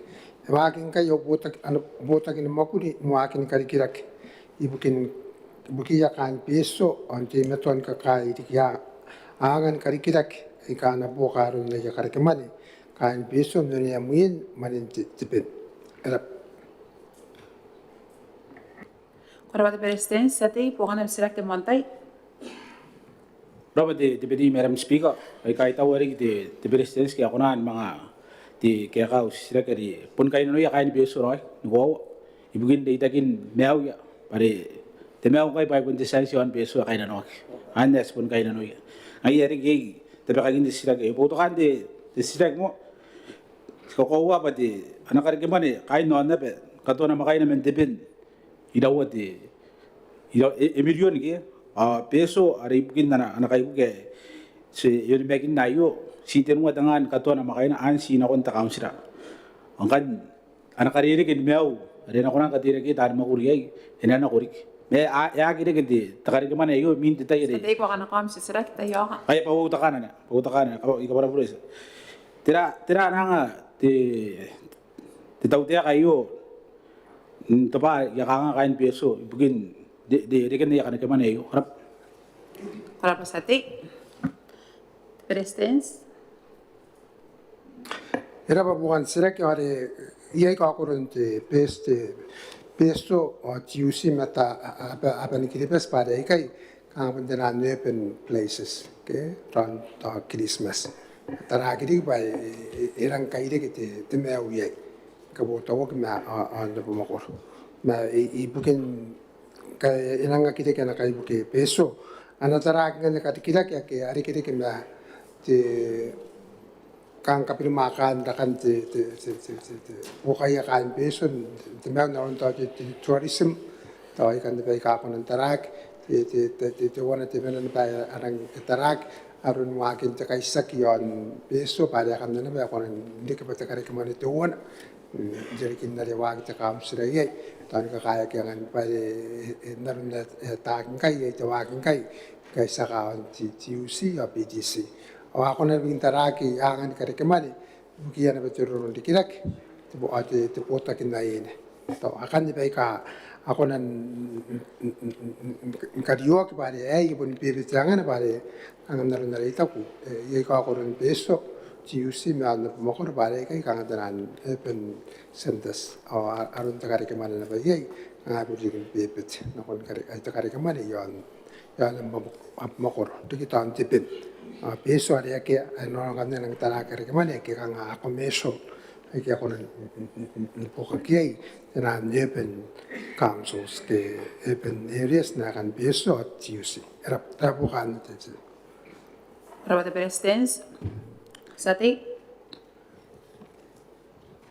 Berapa? Tebedi Madam Speaker. Ay, sabun karabari tebedi stage ke pun ngai aspun kai nanu ya pene. Ena ke kara sira kayo. Da pun tara do ya ki. Era te putokan de sira tabusia de lautea kayo pa. Nakon ngai anang waki ya kamauri ayo bikin tuakin di kai nanu ya. Ibigin ya kare kemana. Era Korabasati, Presidents. Aki ako no wait away kami mo na ayo te Beretitenti fisheries na kain na tapon mo ko. Kana wala kain na tapon mo ko dito ito ba ay plans kaya kain bayad na asan kami ni ibigin karakan di kita kare kemana. Ibuki ya kain di kita pa kaya ring pisusu. Sana ni batanan open centers na kan peso GUC. Ito ba ni kana na tayo di sati to sabon kare kana tayo meruru kana kana tayo meruru mate te Beretitenti fisheries patera roi pun Karikirake kai ya na te plan sa tauta ka Karikirake ka ai tera mate te na open centers more commercialized bukia kan peso GUC. Rabat Presidents, Sati, Pukan di Kamsira. Why do Tebedi Madam Speaker, ay karapari ka na kaya de presidency karinek. Ay kawag na bugin de tongora de angko na nakaibugi peso re inanganak mo na re mga pun mina ilun tao dia. Bugin na mirong-rong ari akasiripang yon tibigi yon peso mera berero ko yon peso ke. Ay buta kan de sirak tayo pun busia de presidency pe tayo man ba ya kan peso bugin na nakarikita na kan peso de tourism de. Rarap. Korabate Sati, the Presidents. Era tawa an te wala te Karikirake stau pa. Are pun kaya na kain pari tauta kare te tourism at fisheries. Ai kan kaya ra investment ai ka stau pa ana rang pidumak ona pun dai tara mati na pera. O ka nga kaupai dai ka sakinakin kaya. John hata ika wari ke me ibu pura mera ada wata pe ka kameta John na pera sena kata yen mo ni pa are pun aura ye metara GUC PTC ya GUC ta sena mo ni pa yan na ron na pupusi te sati ya kadinek har Rabat Presidents.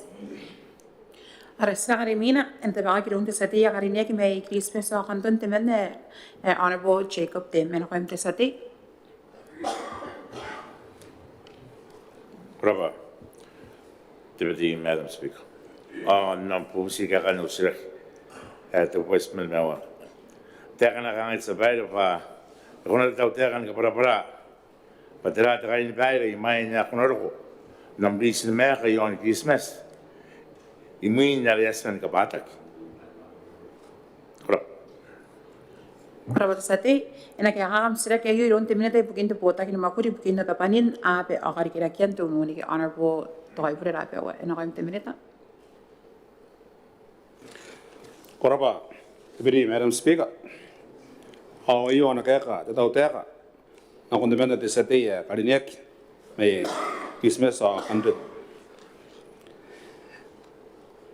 The Kakawak, and essence I like on many kariaiakaki amdis. On a kota kinakoim son, amdis in mind nakonadinako, namdis. Akoraba, Deputy Madam Speaker. Koraba Te Minita, one of select and one day sate. Koraba, Deputy Madam Speaker, I think I told you Te Minita Karikirake ibukin na. Pako pa, naroon na sa tayo, yay, kain ba yun? Kung kain na nung, kung na, tinaro yung mga niya kulo ko ng bis. Na bukan na usag sa bahay, kung siya ay ka ating kay, pa kung nariyan karoy, mga niya kulo ko ng bis. Naroon na kiubuwa aki malamit yung minita. Isan na kilo mo kung na bando ko ng bis, sa bahay, bukan na sila. Koraba sate, Te Minita. Koraba, Deputy Madam Speaker, era balik di sate men penda Karikirake kinubukan na sirak. Ako inon sign akin pororoy ki sign akin ng bis. On the sign are ye tinan kain peri ki tinan pororoy. Aki anang indawata. Kaya nang may siguruguri nanon te pororoy are. O doon may bukan na Deputy Madam Speaker ang kakawak ki pa nong ti Christmas. Man ako na rin nako ang bis. Enang kakawak pa una katia pa inatutukoa takawakawan ako. Ano naman ko na ni kari katakangan. Pekara mana ko ni koraya. Ada ko na anggoy koraya di Christmas. Anda nang kantere ngaya ti lens ni ko asa pa anda sab pekara mana ko na ni katia. Kauoua. Ena punya ina pa. Niya yang kain na ko sinanuk. Inon amta po na pa, ni mekan, joy na pa, tutukuan. Te karapa, limanan na ko meron na ni kay, rin na wakan mo menga, ay kakakokoro yung Christmas, rin na karika, tapo yaki, karang kakuray na konti Christmas. Ane ay kanin kakawak, dalikin tiran, taste. Ane ba tuwa na kananawak, mga nakuhanin na ko nang tangira, taste, pakupunin ka ni karo, kukan urakiran, ang tabo kayo narikim. Yapon na ko naan ito Christmas. Karena ano pa yapon tangi at takando ko na natap. May siya rin kakao kay Deputy Madam Speaker. Naroon, tutukuan taka ngayon. Tinakos na ko, nariyan niyam duk. Nariyan niyay Ari na tutukua. Ari sa naman na iyari. Takaw-kawan ako. Gitiayan ako. Okay? Nakon nari. Iyari may kay Deputy Madam Speaker. Ito ko ba ay naibubukin ako. Ano sila sa diya Karikirake. Koraba Te Minita. Sate. Deputy Madam Speaker, kaya tawa inang inakarapari Te Minita. Nakaparapara yon tayo kan bayar ya kauoua pa amai school. Ako tahu ngai pun kan dia tadi kita sudah yon tiga hari kainis ma tis atiran. Pare tetega yo o anhabis Te Minita pun ikatiya pa tuwana. Terain bayar ya kuna rian kalau main dokum. Ke kuna tratani ngaro kon tis. Tiran pa inabos na ro nam dis manya ko nan do. Na bukan de sirak ata ko ana ta ko panikan karo ke ko panikan ke na mane pa ngarawa amdan e hona ndore ke yo pa ina kiri ke pa tuto pa na kon dokom nam dis sabai. Koraba sate, Te Minita. Berapa bukan sekte sa tim Karikirake ito ko paano meron kay inaki una ni karika takanga dito ko na konti Christmas tapi ito Teuea ka ena aripon naron kay Teuea na kain pere ibukin doon menu sinaluk east atlan sinabe look east kantani ngari bukin opo tapi Teuea ka as nangan na di Christmas si Rairana kana ito ko ba kan dinna ko na kaya nice ya kan kini manin pa impunon ko rakron nek tani ngatiran tara ito di Christmas ano ko kan take the risk ko kan nang nanom para harapan nanom man ay no pog Teuea ora pa Deputy Madam Speaker. Koraba Te Minita. Sate. Ora te vedi Madam Speaker, ina in kai tawa din da basta ba, ina in para royal te kotakin te sirak. Ako na te akina. Ina ki ya konan karo e kai. O ina ki ri pa to ngara konan karika misa konan karika am dat. Kai tawa din na. Na para wa ke bo na sirak. Ora pate sati. Te minita. Teraba, Deputy Madam Speaker. Are pun tuamong Christmas party teman Roy MnM ara Raipura. Ai to ba puning ai atapen are na pun karo ko iran. Meti sinonon taina. Mati Christmas re pun kanina connect taninga anak kamura ni minita ibukin down mainuk. Ejara aburu na kanya pun wagin pun kapi ni mane nak taninga ana boga de minita de next. Tara to kibaria. Arsenal look east akoraba Deputy Madam Speaker. Ora pate minita. Sena ona sira kare minita be khaki don te sati ya karinek te mende me be yang honorable Lavinia Teuea Toatu ena kaim te sati.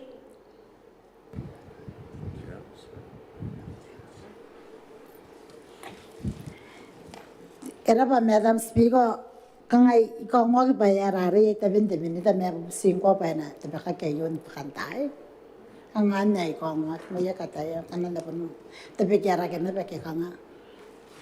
Te ya san ron te minita yon te taipura ai ena poka ke hakin te sisrek te minita mente me lat kana ko kukurei. Right? Na kaim te sati.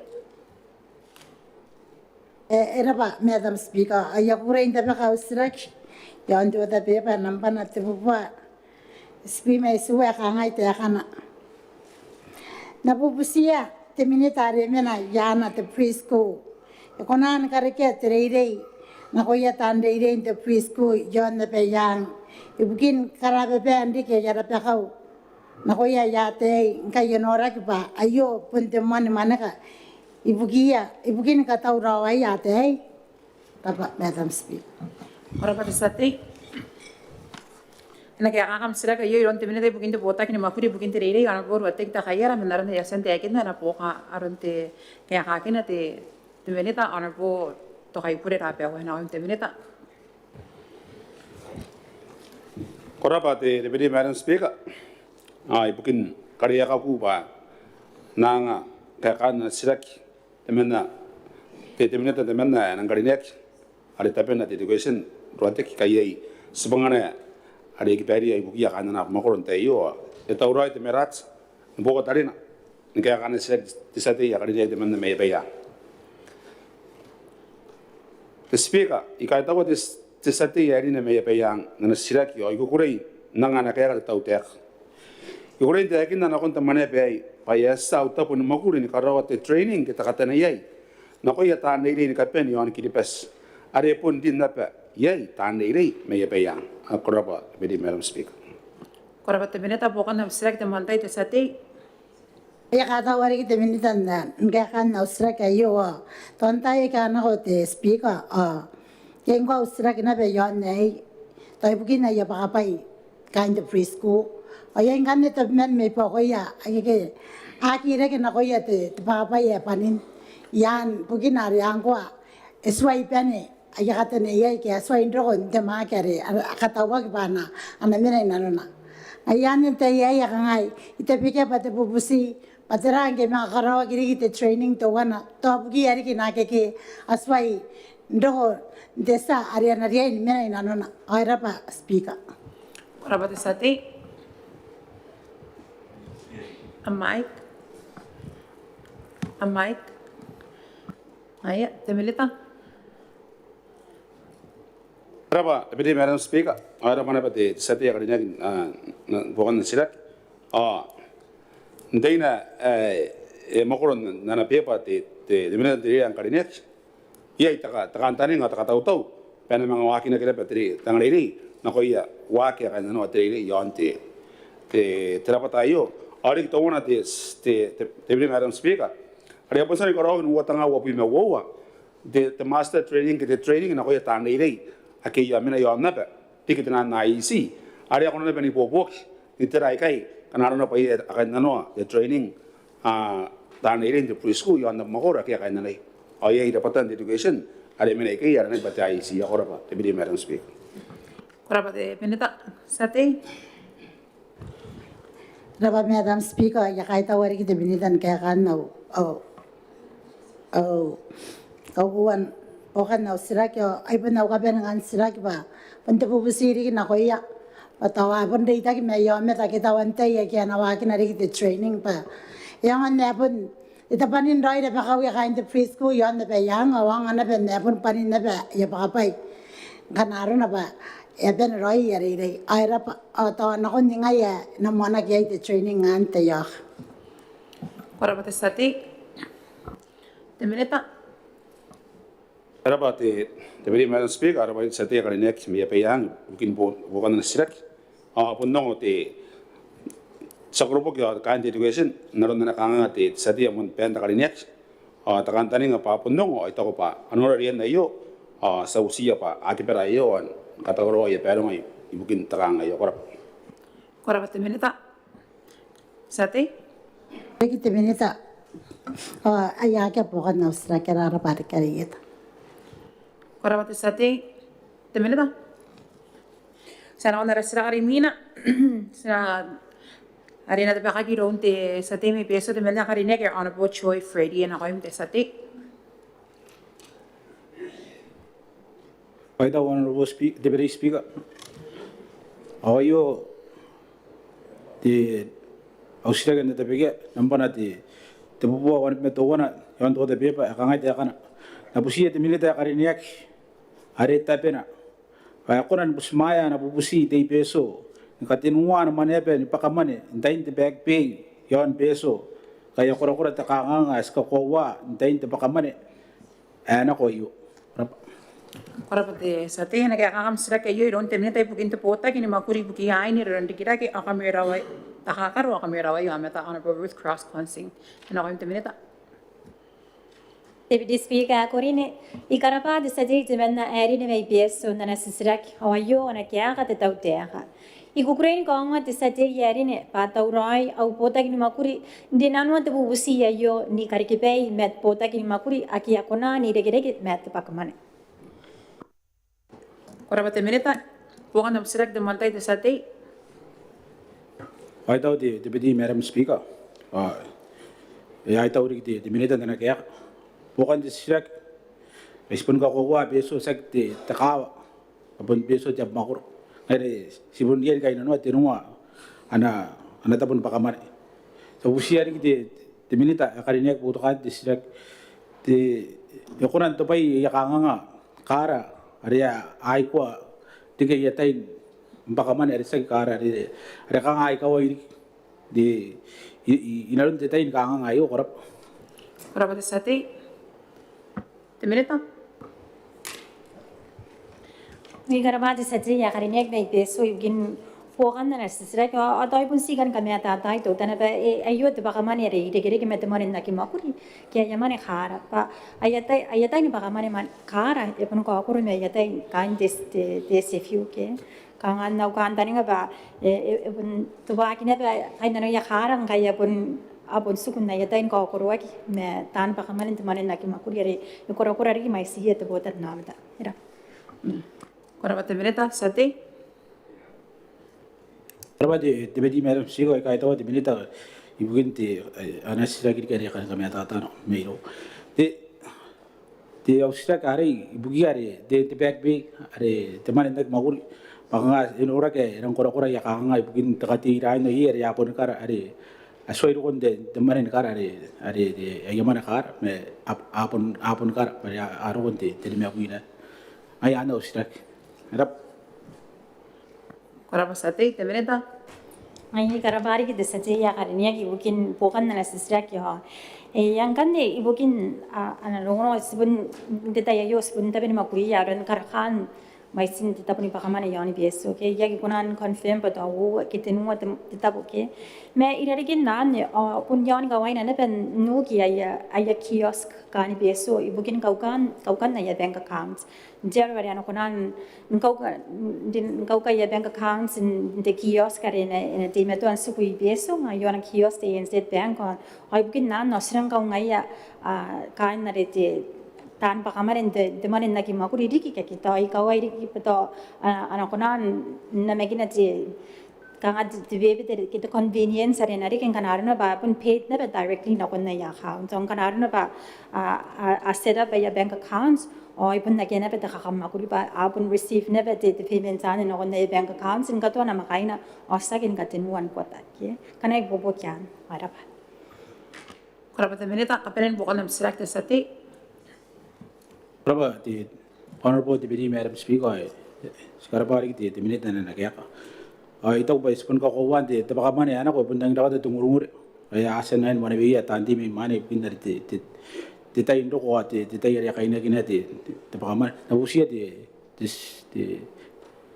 the Honorable Speaker.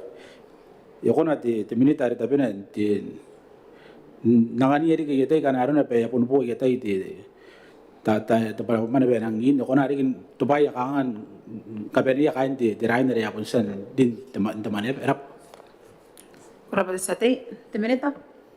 Karabari the sati ya karinya ki bukin bokan na asisra ko yang irang kakaita we bukin tayan feedback ay ka asan de ki rora ina ni de ki meta bakaman na na ko bas song ba ang ay bun mais ta ang ay bun nang mais jameta o hanga taran ne bun na kita ut tayo ya kina ba ko e kura ta katiran no tara kana in tita bun bakaman in jatinua apun di matuan sevna kinaki asan aki apun tataningan tirain ya kunan ngaina kinjaro are naki apun di matuan tataninga aki kunan pusmaya ya payments pa anapun ka beniak nuwa epun are tetayare ebeni ya kanarna pa ya poni mawo onowa isuwa ai ngai na pa ya pun di matuan na pensu tan samane nga beni roi the payments na kangan na kan taninga ai ko kunan din aki o aki ro kon imain jawa jenu ke ton jawa jenu meyang de yo puseng ta rai ni Mwakuri pe yang an to ba ki kain na ya han peso pa sa ta ya ba mai si ya han peso ai ka are ki ro ya de se view ponte mai sa ono wa tanga wane wa rong au mer wai wa ki ai sa ta ba ne de mai sin nam ta pun nang ko ro na nang kain na ne pe to ba ki ne pe yang na ya konan dan busmaya ya payments in a timely fashion ndain de pakamane asang sing tawrai katamerwa aron de pakamane ya ne pesenda Kuraba Te Minita. Ya bun penu bukan na select the sati me peso. Sana kau na sila karimina tapi akan kirong the sati ya karinek de benda me peyang Honorable Lavinia Teuea Toatu eno kain sati. Kuraba ki Madam Speaker ayakurain tapi kau sila kaya nampana yon to tapi ba tebawa ni wi akangai te akana. Yang kuat tenan no ba yon nau sendiri. Mau sini mega ibuki ya tan Mwakuri yon na peyang. Na pupusi ekona ni penen kapakaki. Mane ya na ko ya na kiasan karoi Mwakuri ay kai. Yon kawan na peyang nako. Akia aswai ni pene ayama. Así que tayo te Madam Speaker pa ipure. Naman mana me manate yang kuat tenan no pa yon nau sendiri. Mau sini mega. Ibuki ya tan Mwakuri yon na peyang napupusi ekona ni penen kapakaki mane ya na ko ya na kiasan karoi Mwakuri ay kai yon na peyang ona ki aswai paka mane na ya Mwakuri Kuraba Sati. A mic. Speaker korene ikatawa te sati ya karinek me peyang na nasisrak o iyo na kaya ka tautek yuren de kin na kon te sati ya karinek pa Mwakuri no pa ya kiasan kariaiakaki pana karawak yon tau popong Mwakuri ya ana kapakaki boya imin dokon maneya korapa de Madam Speaker. Kuraba Te Minita bukan nam select the montai te sati. Aba Madam Speaker bukan na usra kengane taya kana ko punya ina ba usra ki yon manen to no pai onaron nare eka para na ko iran taya na ko yai manen na me eki tau ante ta yai ta ko pa yai asan ba ko punya ngai ita ba ka usra ke to yon diki manen no pai ya asoi be ben ayare na bu seri ki te minita kariaiakaki ekona amwan ka peniaki manen no pai ya ke asoi men pen naran tai kana ko Kuraba Te Sati. Te Minita. Raba wan stak te sati mon banda kariaiakaki Ori, te tai mo ayong kai te piri Madam Speaker ko nek. Re mo dotana kai te mara dotana joina ke ye ta karai dotana warek. MnM ana kon te Botaki neire. Ibukin manenakin. Ausen neire ke meka. Iria ta neire. Ia le mensen kaitan ware ke peikar ari ke pai are kantani ngai te education MnM ai toko pa misan no pero ngana ai ke pera kina kai o te tai anang peisi ngana asaran pai ke yakora pa te piri Madam Speaker. Kora te minita pokan di kam sirak te sate. Aira ba Madam Speaker puna pokan na usirag pa yai ta Kauoman da baka kin kaya to pokan pa ke soi benen koro poya me dita yo inoria pa kanga ke manevian ne te manena kindiki ausini meka bugia tande ya Mwakuri emena ai inoria dita me konan dikin popo ke hanen kanaro na pato akonan Manga Karina ipo akona ke kangaron. Kora te sate. Mike. Te minita.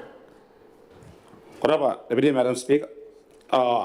Ko are pun karan te Mwakuri kai are ibukin rongon are yak manevek te manena. Antangan taninga te mente Botaki neire. Bukina pata pun tau roi. Me san ruon manena. Ngai re to yaki te kina kin te Kaouman no kayo. An san te kapoto nei na me kapoto no manen pai kai. Kai ero no pente ile yo ya kapaka kine ba. Aron di san te kin nante. Kanana bene bobo ke yo te piri Madam Speaker. Kora te minita kaberen pokan nam sirak te sate. Rapa Madam Speaker sakay taurikin naron nanyo. Ay pun te pupusi amangori pasapun kabebe beya kain te tapon reire idik kay snori ay kay pa arang mian virenak pakan man tay kanak ay sa kabebe te minita me anatan Mwakuri kana ay ko maman nga te kana pa ruringa pakon na ya tote be ay ka mai sa rapa. Kora te sate. Mike. Te minita. Rapa te piri Madam Speaker. Ai toko ba emero te sate ya monte benda karinet.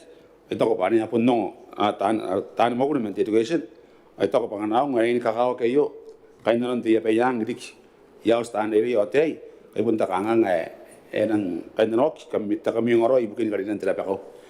Ai toko ba enang ipopo ke yo nano na paongo. Ilang kakao ki perekin na yo. Te tai yang peisi.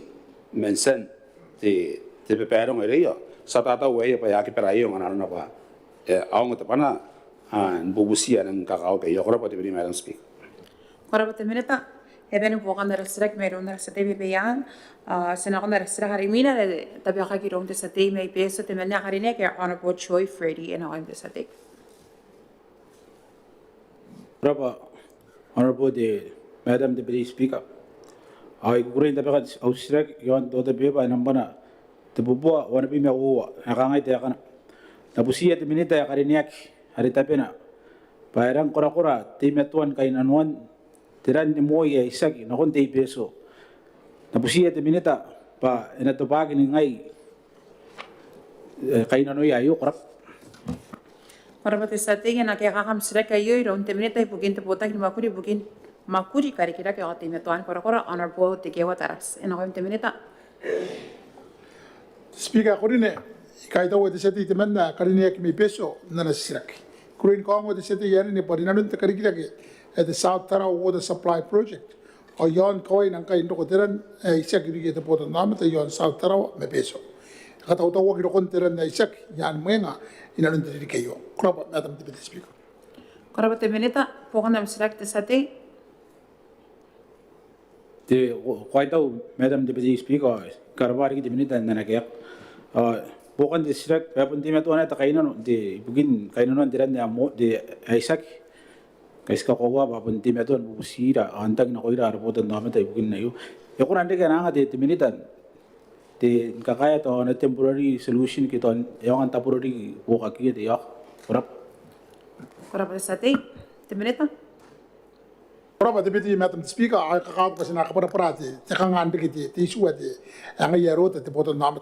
May mainan ako ang uwa the solution na sikaro yang kay the Madam Deputy Speaker, but the one is katayan an pun natin ngen karo kun tan tapo ki kana ro di posi yaki narin na pa mamane usara ki seti ya kan nek me peso narin na pa re usara ki mana na ro dan dinan te cabinet ya kain no kali peso anan ka ka pa kana ro na pa ro ro ngi tan te pita ya ki konan ro ko te ro ro ngi ya ka di biubi ngai ta wan na su ka te community an na ka yaran ta ka ka na por ko ki ro ro ngi te biubi pa ya kan konan ni ka wari tapo kana ari kinte kana adota kinta kangangai me ka ko madam deputy speaker pasina ka para pa ka ngandi kita kangangai pa pun do inta kangangai the pressure ya ko non ko the pressure to idu ya utu ta ko ko me ngitan community ya ki ake na no kinta pa ye ngai di biubi ya pun ti me to no pe ko ya na ngani ka kai pa de ko ngai te poto na me se manga pun kana si po me te pai mo ta sikini kin da iraran ti na e te kena para di biubi ya aki ko na di posi na ko di biubi na ta mga punutak yar me kan na kono mga rota ki depression ti tapuan tapi ko tabo andar na uri ka di bubi ama ngapun karaw ti ka ngati ti makuri ki rori apo si tabi ni yang ye pun ya kasi kaya no kono mga kanim mati senso pam ti to wota pam na kon to wota means ada apun kasi kana betinan nang ko na kon depression ko ya kain dari ki kan ki toy buki ya ki dari ki ya sim tiran ko ka ngai ti sim awale on ne rota roi depression tiran okay na ye naran rete yakin in the long term o ye ara project nga yes wa kin na South Tarawa water supply project are sinakati ye mga cabinet pa ipundan na po pian na uske aning kan the project ya po wala na kunan mga po kara ari ye sakita ka kay tiran pare era wata tiran na kunan document the salary makaisi gagawin ko pun sira ni po ta mai po at pundika kana si sana yang kay de ye sakita ka nga the water source pa yang dot ani peso yon ko na mga na meu ye ne pani pai ke ti se na pani pai ke nesa tu tan kita kata maro ye ya sak ta ka maka ye ta ka ye the network karo ko tiran nya na usi mungkin te ka nga the pressure ada nero nero ti akin na mai sing kai ka nga sai tara mangai ya rasna pun pusi da ti seti yon ko ya kan poto na ta pa anari po sini tiran kisi sai kai ada to ye ka ko ye tiran dari apun kalimane beti pop na ko asa ye mo nga asan de ye yo asan karo kita ka kairo ngoro ye san karo ko ye policeman tiran kisi sai kan yer sinari enda ni bo kin kapene yo anda yo participate pen rota ke te poto namata ani mo ka kan ko nande te ye meta te pete speak Kora pata minita bukan dikam strak te sate. Ai tau de pete madam speaker ya tau na te minita nana ke ka kose apun to bana ta kang ngayo kora minna ya ayo ko kune kora minna ya magur kan peso na nakon kay no ayo te bukan de sirak tapos siya minita ako na rin kakai yang at tabi ko bayan ito pa kay nanon peso inanon na natin kata meron anawa kayo main pa rin dirik kurap pata sate te minita kurap madam deputy speaker yen kay yara isibui tapon na distribution center tinandan ke kana apa ni first park tinandan no ye me ko kana tapon ye community tabi ko kana nang dota ko tapon nang indaro no ko ye meti tapore kanga ko nang ye tiran ako na dita kina ko tibubi pas ko na ni bobo kina ko nanda ke mandar kadar ngante ye yuni ro kanga sa kita kanga ngati net the location nintiran ma te kanga ngati pressure ke anga yar si mo mo sina bobo seti ya ko nek kana ye yam community ke to amdai ka ampoto namin tayo karota kinti tayo tuwan metong na dita kina koira kaya basta so ang mga kanakot yung kuno kaya kadi bubiyo nawakin na pa na konti tapo kana arota kinti tayo ayoro yun na pa kan rapoto namin tayo anti tarawati na okay korapati madam deputy speaker ay na po rin sati korapati minita bukan dikam strak te sate. Why do the honorable deputy madam speaker inang karapati minita na nakyak inang tangroy ang panaroy kay ikakowa pa Kauoman no pa na busi biyaw community at Botaki na dayo mo kami nila matapanan busi na ko na pa yapia kat toba kay no ya ti Botaki naro din Quran karo ko yaran na ko ya de tay apunta bena nin mawana rar para pata sate te minita dari de madam deputy speaker kita kanga sa sekolah ni buku nan ukatan ngati kaya kana na busi de tuwari karaw tuwai seti pa ngo karaw de korano ke au kantar nga pen nin de tan ke mo de taye ke engen nan kana ro pa ye de tenan kanga ko we ro de Botaki naro sa kata yo pa nga kay no ro iteran ana ye de taye de kay no tiran ye yo ada ita kina konti bibi basa sakatian kakayangan ti popo ke awan ring akan jaga pun dekir ke metati teran di moiki ke tatinan komiso ngade apur konan kapui jalan nakon tinan ka tinan tangken kantan ke bukan ya komiso activity menaron tahu tinan dan di moi sapuni koran ni popo ke naron dari nanu nakin ti sirake korapati madam deputy speaker Warrants Minita, ja panin perin puhukaan eräs jään, sinä on eräs Riiminen, että vähän kaikille on tässä tiia, hari nekte meitä mitä rauttiin näitä, ja on arvo tuongani peija, purajeta kuakua, en ole tässä tiia. Parapati, madam speaker, kaiku kuangli utai panna, tapi karkau sila kai mainai, tapi kio i puspa, kumaltai tetan tinga pungai, ya akan diisi panani kami udah nak umti, madam speaker makanya taipur, presiden sekalinya, takomen presiden Minita kakam kaliniak te tilitan takaiter oi pun ngai tante yoi yarita panau ndone me raudi taroita mai bori kino bota ni kota ki me taru oi ka woman te Minita te taru mande te sati panante me wat me ngasa kame uri re no te ante tawon oi yo kam de ber me uri madam speaker ayung kan ni tekan no sila kaya nampak na buat buat bina tuan na bubusia ti Minita tekan ini aki ada tapi nai pakonar kami atata roi payarang kai iai kokorun tiris papa kayon taro ti nai naro ma peso awan na pa naron disin tepa ibukin teridi tayo. Warrants sati, Mike. Enak ya ham sila kayo iron temine tayo bukin to Botaki Mwakuri bukin na tapanin na be ang Karikirakian to nuni ki honor Botaki pura rapi awa enak am temine ta. Koraba, Deputy Madam Speaker, o yo kaya kan na sila demanda de sati mon benta karinek demanda may te tarawate na ita. The Speaker ko rin garba de sati ya karinek me tarawate na sila ndon tiya pe yon na ke tururu herias. Epon ko ko may tarawate na no ke te pen area. Ikaines me kataupuan apa ketelan valuation. Ikatam ne yan ayo o te buina tanga ko na ni kareke ta kaina tia pe papa ki jon ton i silan kon taro ike te mais nimane ane ko nan siangani ko tia pak na pe wawi te mita pai na wawi na kon wawi yon taro te inano ke e wale de kiriki akora pa the very Madam Speaker. Warrants Minita, sati puhukaan am select and one tay. Inang kakarapati ti Minita mo pianti te kaliniaki nanakaya kaya nangin terupetilan bato kanang kali ti madam ti speaker ti ato na kaya kayo ito kaya ni sinakon to po na ubusi kanaro no pa kon dora ki naron na usinak e kaya ni sinakon kapungan antep tridi yati yon taroti ni no me peso pernah kaya kau korona metridi ya ibukin kapuan akin tiapa patiang tridi ya ti ya kan buset ti Minita kali ki ya kona dikin nibupo kin nora aka kapurawan ti apeka kapuan itu tahu tak ibukin ti di kita tapor kita bawa ke si taporin kapuan akin na may kay taroti na no me peso tayo. Warrants sati, Minita. Koraba, Deputy Madam Speaker, ako pun nang hindi sana numero de sati mon benda kalinek. Tira ko koron tarawayet MnM kaya ke maungay. Tira ko koron ti peso ti usi me tarawate na it. Apo ni kain nupura pe bawo na kene bete maungay yoy. Na tabay karika te jack boroi. Punta kain peide ke the standard yon tiris ke the rates. Are ayo ya kamene pakanuan na anawag ta utek ato na tuwan.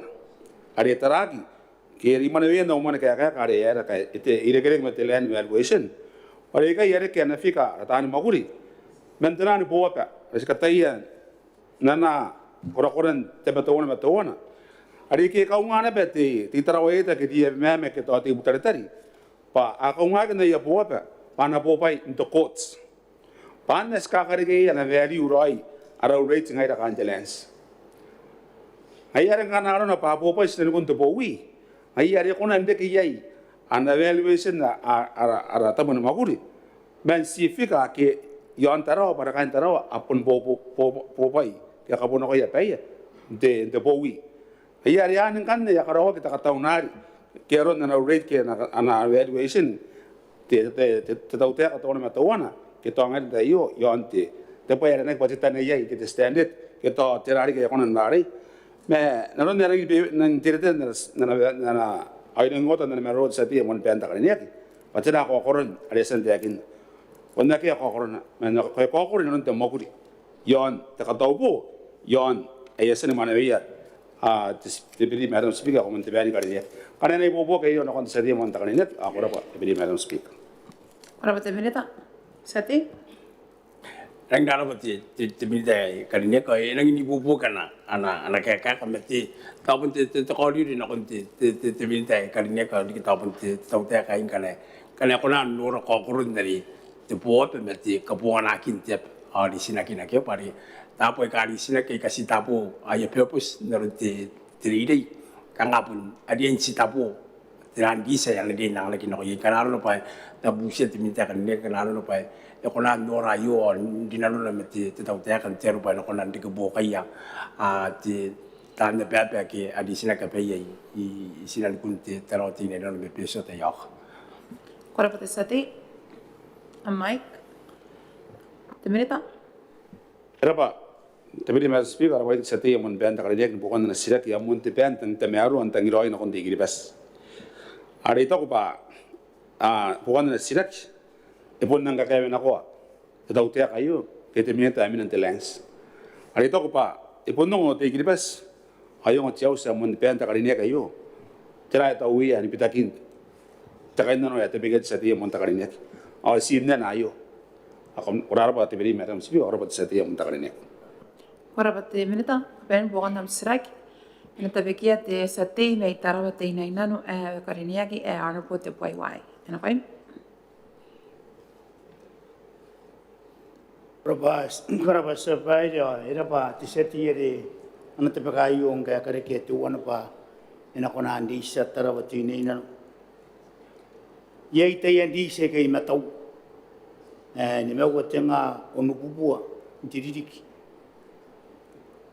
Wapi metuana na kun wapi melemau antiri kayo ekiparake na kun no watanga wani bubua apu imeshua nti wana teka awari na pentu wana beteka didiki akiki antiri kai wapi no ono watanga wani bubua apu imeshua nti wana teka tera ko kurun akan di sekai e kona timengana yang roi rum timita tera ko kurun di sekai wai kai yari Mwapi MnM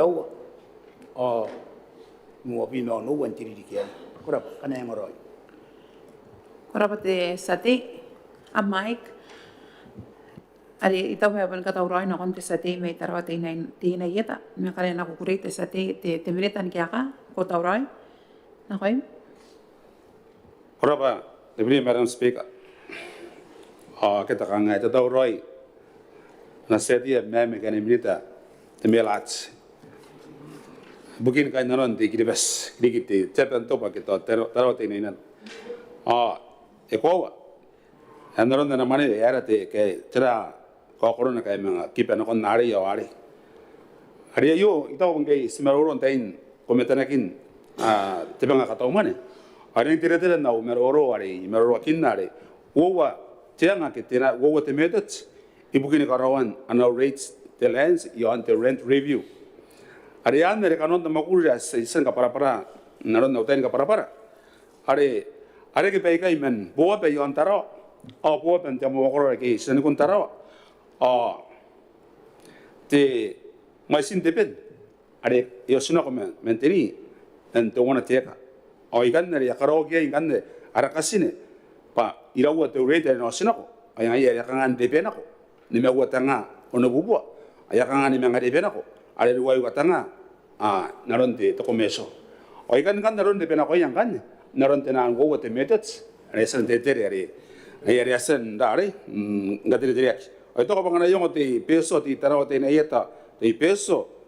Awapen ka ben morari ka ben. Ito ko paan ro iti takantani nga. Even yo ang mataw te kan kayo. Kora pa te Madam Speaker na ibobo. Ora Te Minita, e ben bene po quando resta che anzi quando resta carimina te baka che me ronde sate me peso e kariaiakaki e honorable Joy Freddy e na te sate.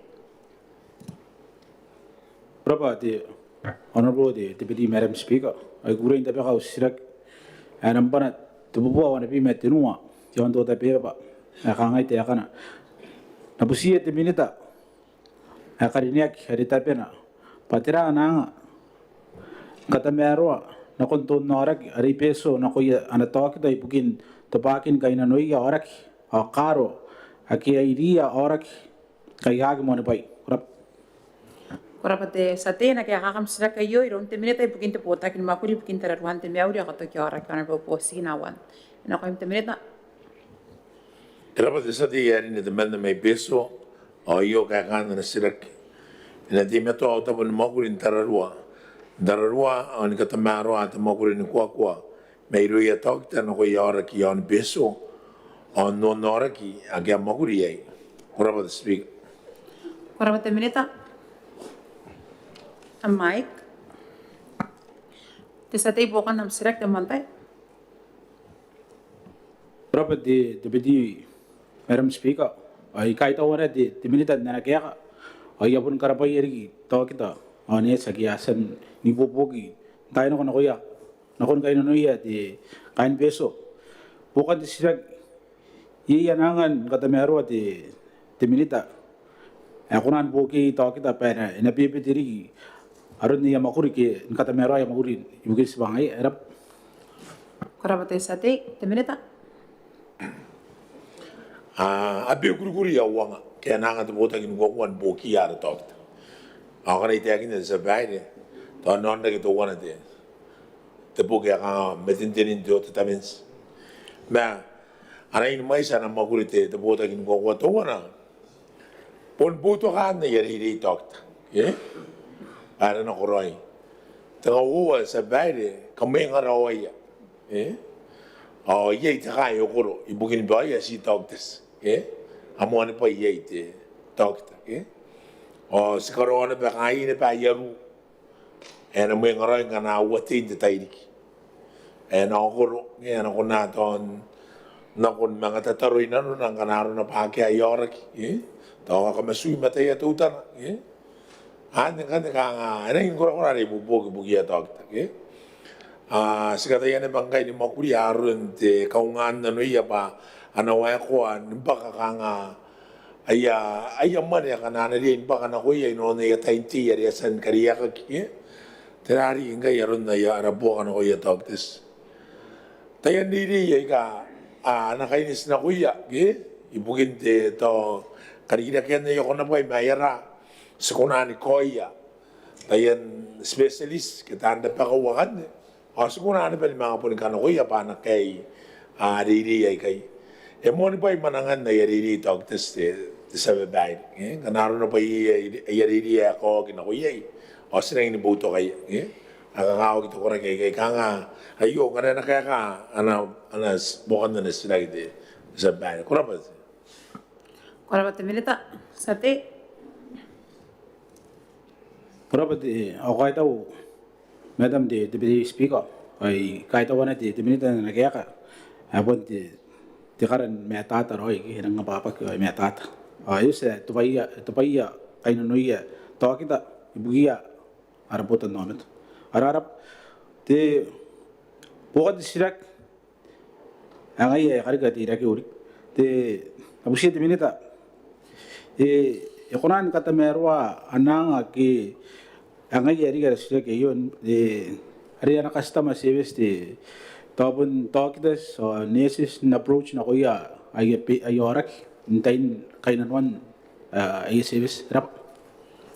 Kura pa Te sate Te Minita. O de era pa te tranari te bukan sila sa bayi sila na no kawak ko iyo kang estima to nongonguri at MnM aron kang ayam sumay na ni sa ora tagto ya aron ya kakaraba ko takas na service ka nang kawak. May ito po sa bahay ito pa yes mondiay na tayo pa tawagte sa anesis ano po ni peni aruya naroon itiray arun te meruro kariwiri o karauna no i oraki ata arun e meroro ai kanaro na paro ko ribosa igai ngai te menda i bunda ina no kawa ki e ore bare kanaro na aro ko ribosa e no te bai ya wa ko ya pun e mon bai ro ai ora i bege se ngoi o do bun no au OICs ke o do the director de hospital ya pun ga ina me do tang tang bugina mi dog dai ba wari investigate mga aro ko tang tang rianis ero ko tang tang rianis ke ba investigate are pun na bare ero ko tang tang sila mga ngorai tren da tang tang ari to wan ai me to umeruru ya na sepai mga na puni ero to kita kera nis asukuni apa ya karoi ba kai mandiri na kita warai na maguli ma mon pa ya kakaoki oraki angai de manda ni me to panau ai ning na ngage ato pun no kaya to kita sora neses kama sendiri a pererumi ngamiri to kita ske neses a perena parumi o kama kanta ngage pakam na tapun dia mi kaya kita ni metan uno kita niki arang pereru ya nakai are apun nesri kaya apun pereru ya pare apun diminda na mena ni Florence Nightingale ni inta kawan buah ka dera ina kora na to o to kita celebrate Biira ibukin de mon pai ka awkin de orki e ana ki roma de se dia karinek me beso ba ara in tauro o directors mau boss mau immediate supervisors siri bai aron de menayo kaneri masa kandene ba ne ye energi na sa niri go sangin bu moat ba yo ba na mo ki no kyuk kora ba se bai kora ba te minita ka peren bukan na select sate Wai tau ti honorable ti deputy madam speaker o irang kai tau ti minita kai pun norana ta kangangan tau ba ebon bene bu to kan select mai pun ti takara bara ta kai tau no kon ti tok te sa ni sibukin na Mwakuri ring lori no ya ti kan beso rap kora ba te sate te minita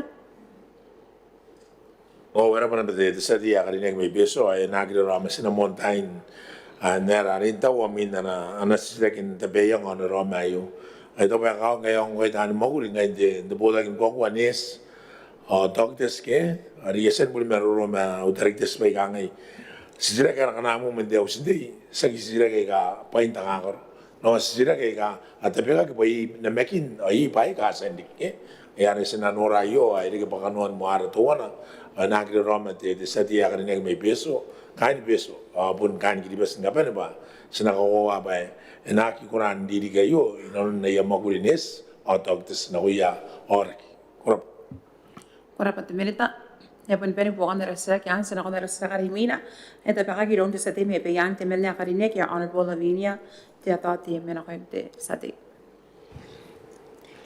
Ira pa Madam Speaker ya kurain da ba Australia yon to da be pa nambana te wa ngai te kana tai kana ko ayasan wagi te kasine yon te siwita ngai ai bo te riki na ki manga kasine ki te siwita na pupusa tau te aga toni ngai ena manga kana ko ki te kasine yon ne yo kai no ra ki pa ayo ne be to wana me ba kon ana kare ke sense te ki bes tiki tapun na ko ya tiki tapun yon ne be wa be ya para pa sate para sate na kaya kakam sila kaya yun iron te minita bukin te Botaki Mwakuri bukin te akawa ako pa ina merawa ano po di pantaki siwaw Beretitenti na po kita Beretitenti sa karina His Excellency Tanis Mama when ako yung te Beretitenti Te speaker ko rin ki kure in kong wat sati me be ya Botaki Mwakuri na Mwakuri te wa kin kasine akapo suwita me be yang o Mwakuru in paninin doi te parung yan te pan mamananga te sakapo te siwita elap para te Beretitenti sate am srak bukan am srak Raba Madam Speaker ya kai tawari te Beretitenti na kaya ka bukan na srak in kanit kanaro na baya in kai siwita ina no ni baya ta riki punta kawan mo te ya ribono e konan ane ni popok te tau te kan kasne ya kai paya ta ya ba ye ke me mai na ya san kare na ko ye na beta pe wan kai ya apun su na ni baya Ay dapat Madam Speaker. Korapa te sate. Te Presidents. Era pa bukan sirak ay tayo pun hari etang na jeri itak kanan na pusa sati ya pun de itak me te minita tapi na pa ang pan ndaw na ya kanya na pa makor pa ito pa kana ari naron tsaka ka ya santak ni may na ay si tira tarong ang kay wakinak na naron na pun yan kawai na te wak na yang an pun karikirake tapanin doi dong kana ri itak me te minita tapi na ningai roi kana yang ko tsana makaina kita taina diririk ada ya kono wake trasen pa iro ngai ada kana ya wake be barong ke kanga si te peon mo manang ai te sakapo te siwita kita te paya mai to wa kan ya san wake te wake na kona ni te te na ko bure kana pun kariaiakaki mai te minita pa yapusia era Korapa te Presidents. Te sate. Era pare ki Madam Speaker ya kaida wari te Presidents ari ki tapon te minita re pagayana te siwita te yai asa te ya pa ngai ya pe pero ngaron ne ya siwita te bukan na usraki ako nan mandai ndare ton ko ngoira te tayari na to nang na ko yai te siwita ngai sa te ya pa te siwita te pe unika ke to iro na makai no ai kawai kanaro na ba kai dei ta ki tapon na kon ta council agente yari pa ko yari ki tapon kain ta kawan mo te yari pono ayan niya ta roi mind te tan kasne ai ra ba Madam Speaker. Korapa te sate. A mic. Te Presidents. Era pa buwan sila kaya sa karawat iri itak na rin dali ibubusi te sati ibuki na po ito naman to ki to kaya ti nakawa ka na po iya karikirake sa tapin na sa karikirake iri itak mo te takaam sila kana yan ang tawray kana kon ti yokin pay akapuan ti siwit. Korapa te Presidents. Sate bukan di kamsirak. Raba Madam Speaker ya kaita wari kita kau te Presidents na nakaya ka ay panake po kan na usraki. Korapa te sate. Presidents. Ay ban pene po kan na usraki. Yan sina ko na usraki karimina da baka kilon te sate ya karinek te menda may peso ay honorable Joy Freddy na kayo te sate.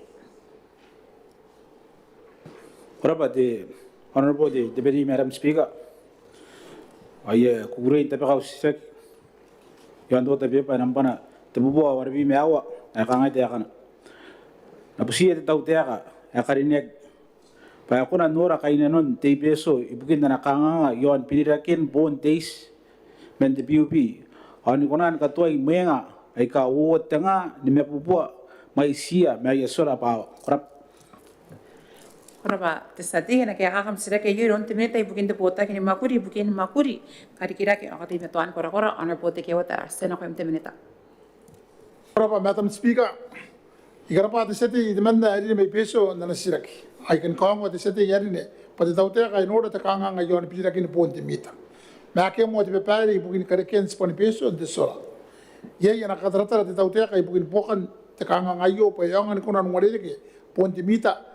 Ada Mwakuri yang dinaun Karikirake the South Tarawa Renewable Energy Project. Kenapa, Madam Deputy Speaker? Korapa te minita sate po kan sirak. Ay tahu di honorable di Deputy Madam Speaker ay inang kaya tahu di minita na nakaya. Ay tahu ba putokan di sirak. Ay na pun sita po di sita po ke. Kain non na po pun sita po na makain Tarawa. Ngayon sa pangapon kabinet ka ba tubusi. Sepan peso tayo risa na ma Tarawa di ino karikin anoran dia ini ya ayusura pa apon no si bukin miya ya. Korapa te sate te minita. Korapa te Speaker na pergi te sati ya karinek. Ako ay katuru-turu te kantaring ada aki na subuminta na Karikirake.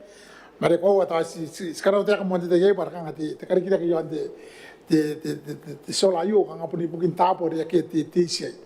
Meron das ka kuwa pa yon Tarawa tinin na peso atau Christmas ang niya kain Christmas sana apa na pendik iri ti taura de meo mentis ke me ko ya jan te kan ngan ori yara kan ara karikira ken ndari te te kin na ko diseti ya karine ke pa di ta ye yo mo kan ye yara wakin takitini tenan grassroots level tenan customer ke mena no sarani pa tenan lifeline customers ke ada sangani ya te rate ya ngori ayo kan subsidize to rate na ko ya okay te angana ki tibi men me ko the sense the kilowatt okay ang king ko mai sia customer se kai tunguna tengah tini buang semua waki mai sia auso te ka amenena te service ai tengah tini buang mai sia de ye era kan continua tengah mai sia pasa sana ben karaka de treso de men te buang te kilowatt de na mai na kon te buang tini buing kai ada kan ya ni bugina ya mai sing kai ada poto nome tadi ke mai na no ada ang na kai te service ai or te customer se kai na no kai pues ta ponen ma customer se kana age anere kiri te taura ri yon na pare Aki kono mea ia pai ka pumuran te solar power ia na pa tena taura pasi mea ia taura ia fan atau ia sas di telefon ka ngapai ka wale ka ia kai ka ana puka te tautea ka na ko ia ka te kora ka ki serania pa te lifeline customers sa kora pa ki te biti madam speaker ai na pona pa te sete ia ka ne mai peso kora ba te minita fokan te kam sirak te sate pai tau honorable deputy madam speaker inang karapati te minita na kaya pun karauna na pa. Ito na pun di matuan kami na ba tapupusi o kaya kain peso naroon na the grassroots at MnM yari. Tirang kaya na ba yai ko katame na kon di BUB ba tayo pun kono tayo yamin na ba ti inakarigay sa payo sora pa tiyo korap. Korap te sate te minita.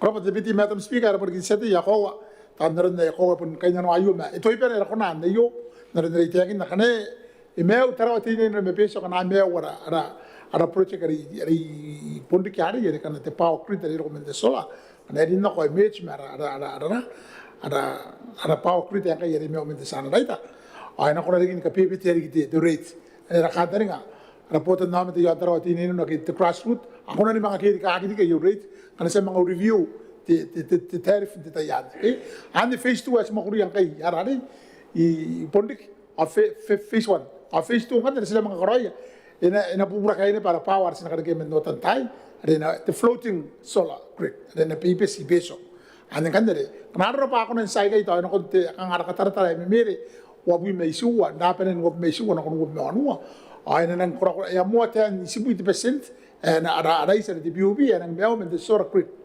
Awan kan yang pobu kita kan tanya kan sila review or rate ayah orang kan yang mau ini pontis yang terawat ini no beso orang kata ni kan kain beso kita yang kan anang pe kita ngira te solar power pada yakini miti ta yespa apun tangira te isa me mente te merake te power treatment BUB kora ba madam te speaker kora ba te minita kabayan bukan nam sisirak te sate Berapa di honorable deputy madam speaker ayang kahit tahu di minita ibukin na kaya karik yes iyan na phase sentagin na phase 1 phase 2 phase 3 ay pun kami niya pati teman arikin pupusi na ko ina kana nora di ina tayo karin na ba phase 2.5 ari noran kariken ni sora kain peso ay yun si puni serap berapa testate te minita Korapa madam deputy speaker ara pergi sete korapa nam sanu tam bubusi yan are ko ada mai sia biro mai sia ko te yakin na te 2.5 uwa tengah ni me bubu mai sin te sola pe ya benar ini beto to ni me uwa ke no te po makro yan ki pesere na ke ya para ko pun kain no ande te tra te sete ya ko nek ya no tan pa ko ande makro na to kata bete pe na para makro ya kana swaki ayate pa ya ko na sila ki te sete ya ka nek me peso na nakarinda ito ko nakangau katarong ate kakure ya regire ke mana sila kita sete pandita yo te BUB kai ya konan ya launching kai na ana payment era ko konan kapo mita online anyo ko are tangi dine petanti ai kuri te akinda pante pakanta ya no amete te BUB ana ne men na konte te mise ana obsere ani mai book ma ko nan kan na kon login kam na kon nangana kami password kam mga nampan na mi account mi customer ref kamana ko ina ya login na pa ang ano kong password ay kan dera ko na pero karon payment ko agi mga kon BUB na kon pay amis ko pe na pe yo online na iri kam target ko karin na pe na nam am device na mo sai o kwa ki mga ai to aki na kindi de dito mas ka kai to pa ya ko na na yo ya kamen sa kamen tang dia na pentai ano ko tante ko pa de madam tip speak Kora pa te minita, ya poni pene bukan na raksasira kiane, ya karo koire roin panan kiri besa ya itera roi te bime wo wake. Sina kamu selamat ya usingkai, senang katabanu, sa mga penin ka ispo kai, sa wo wa pantai, ya pon selamat ya usti.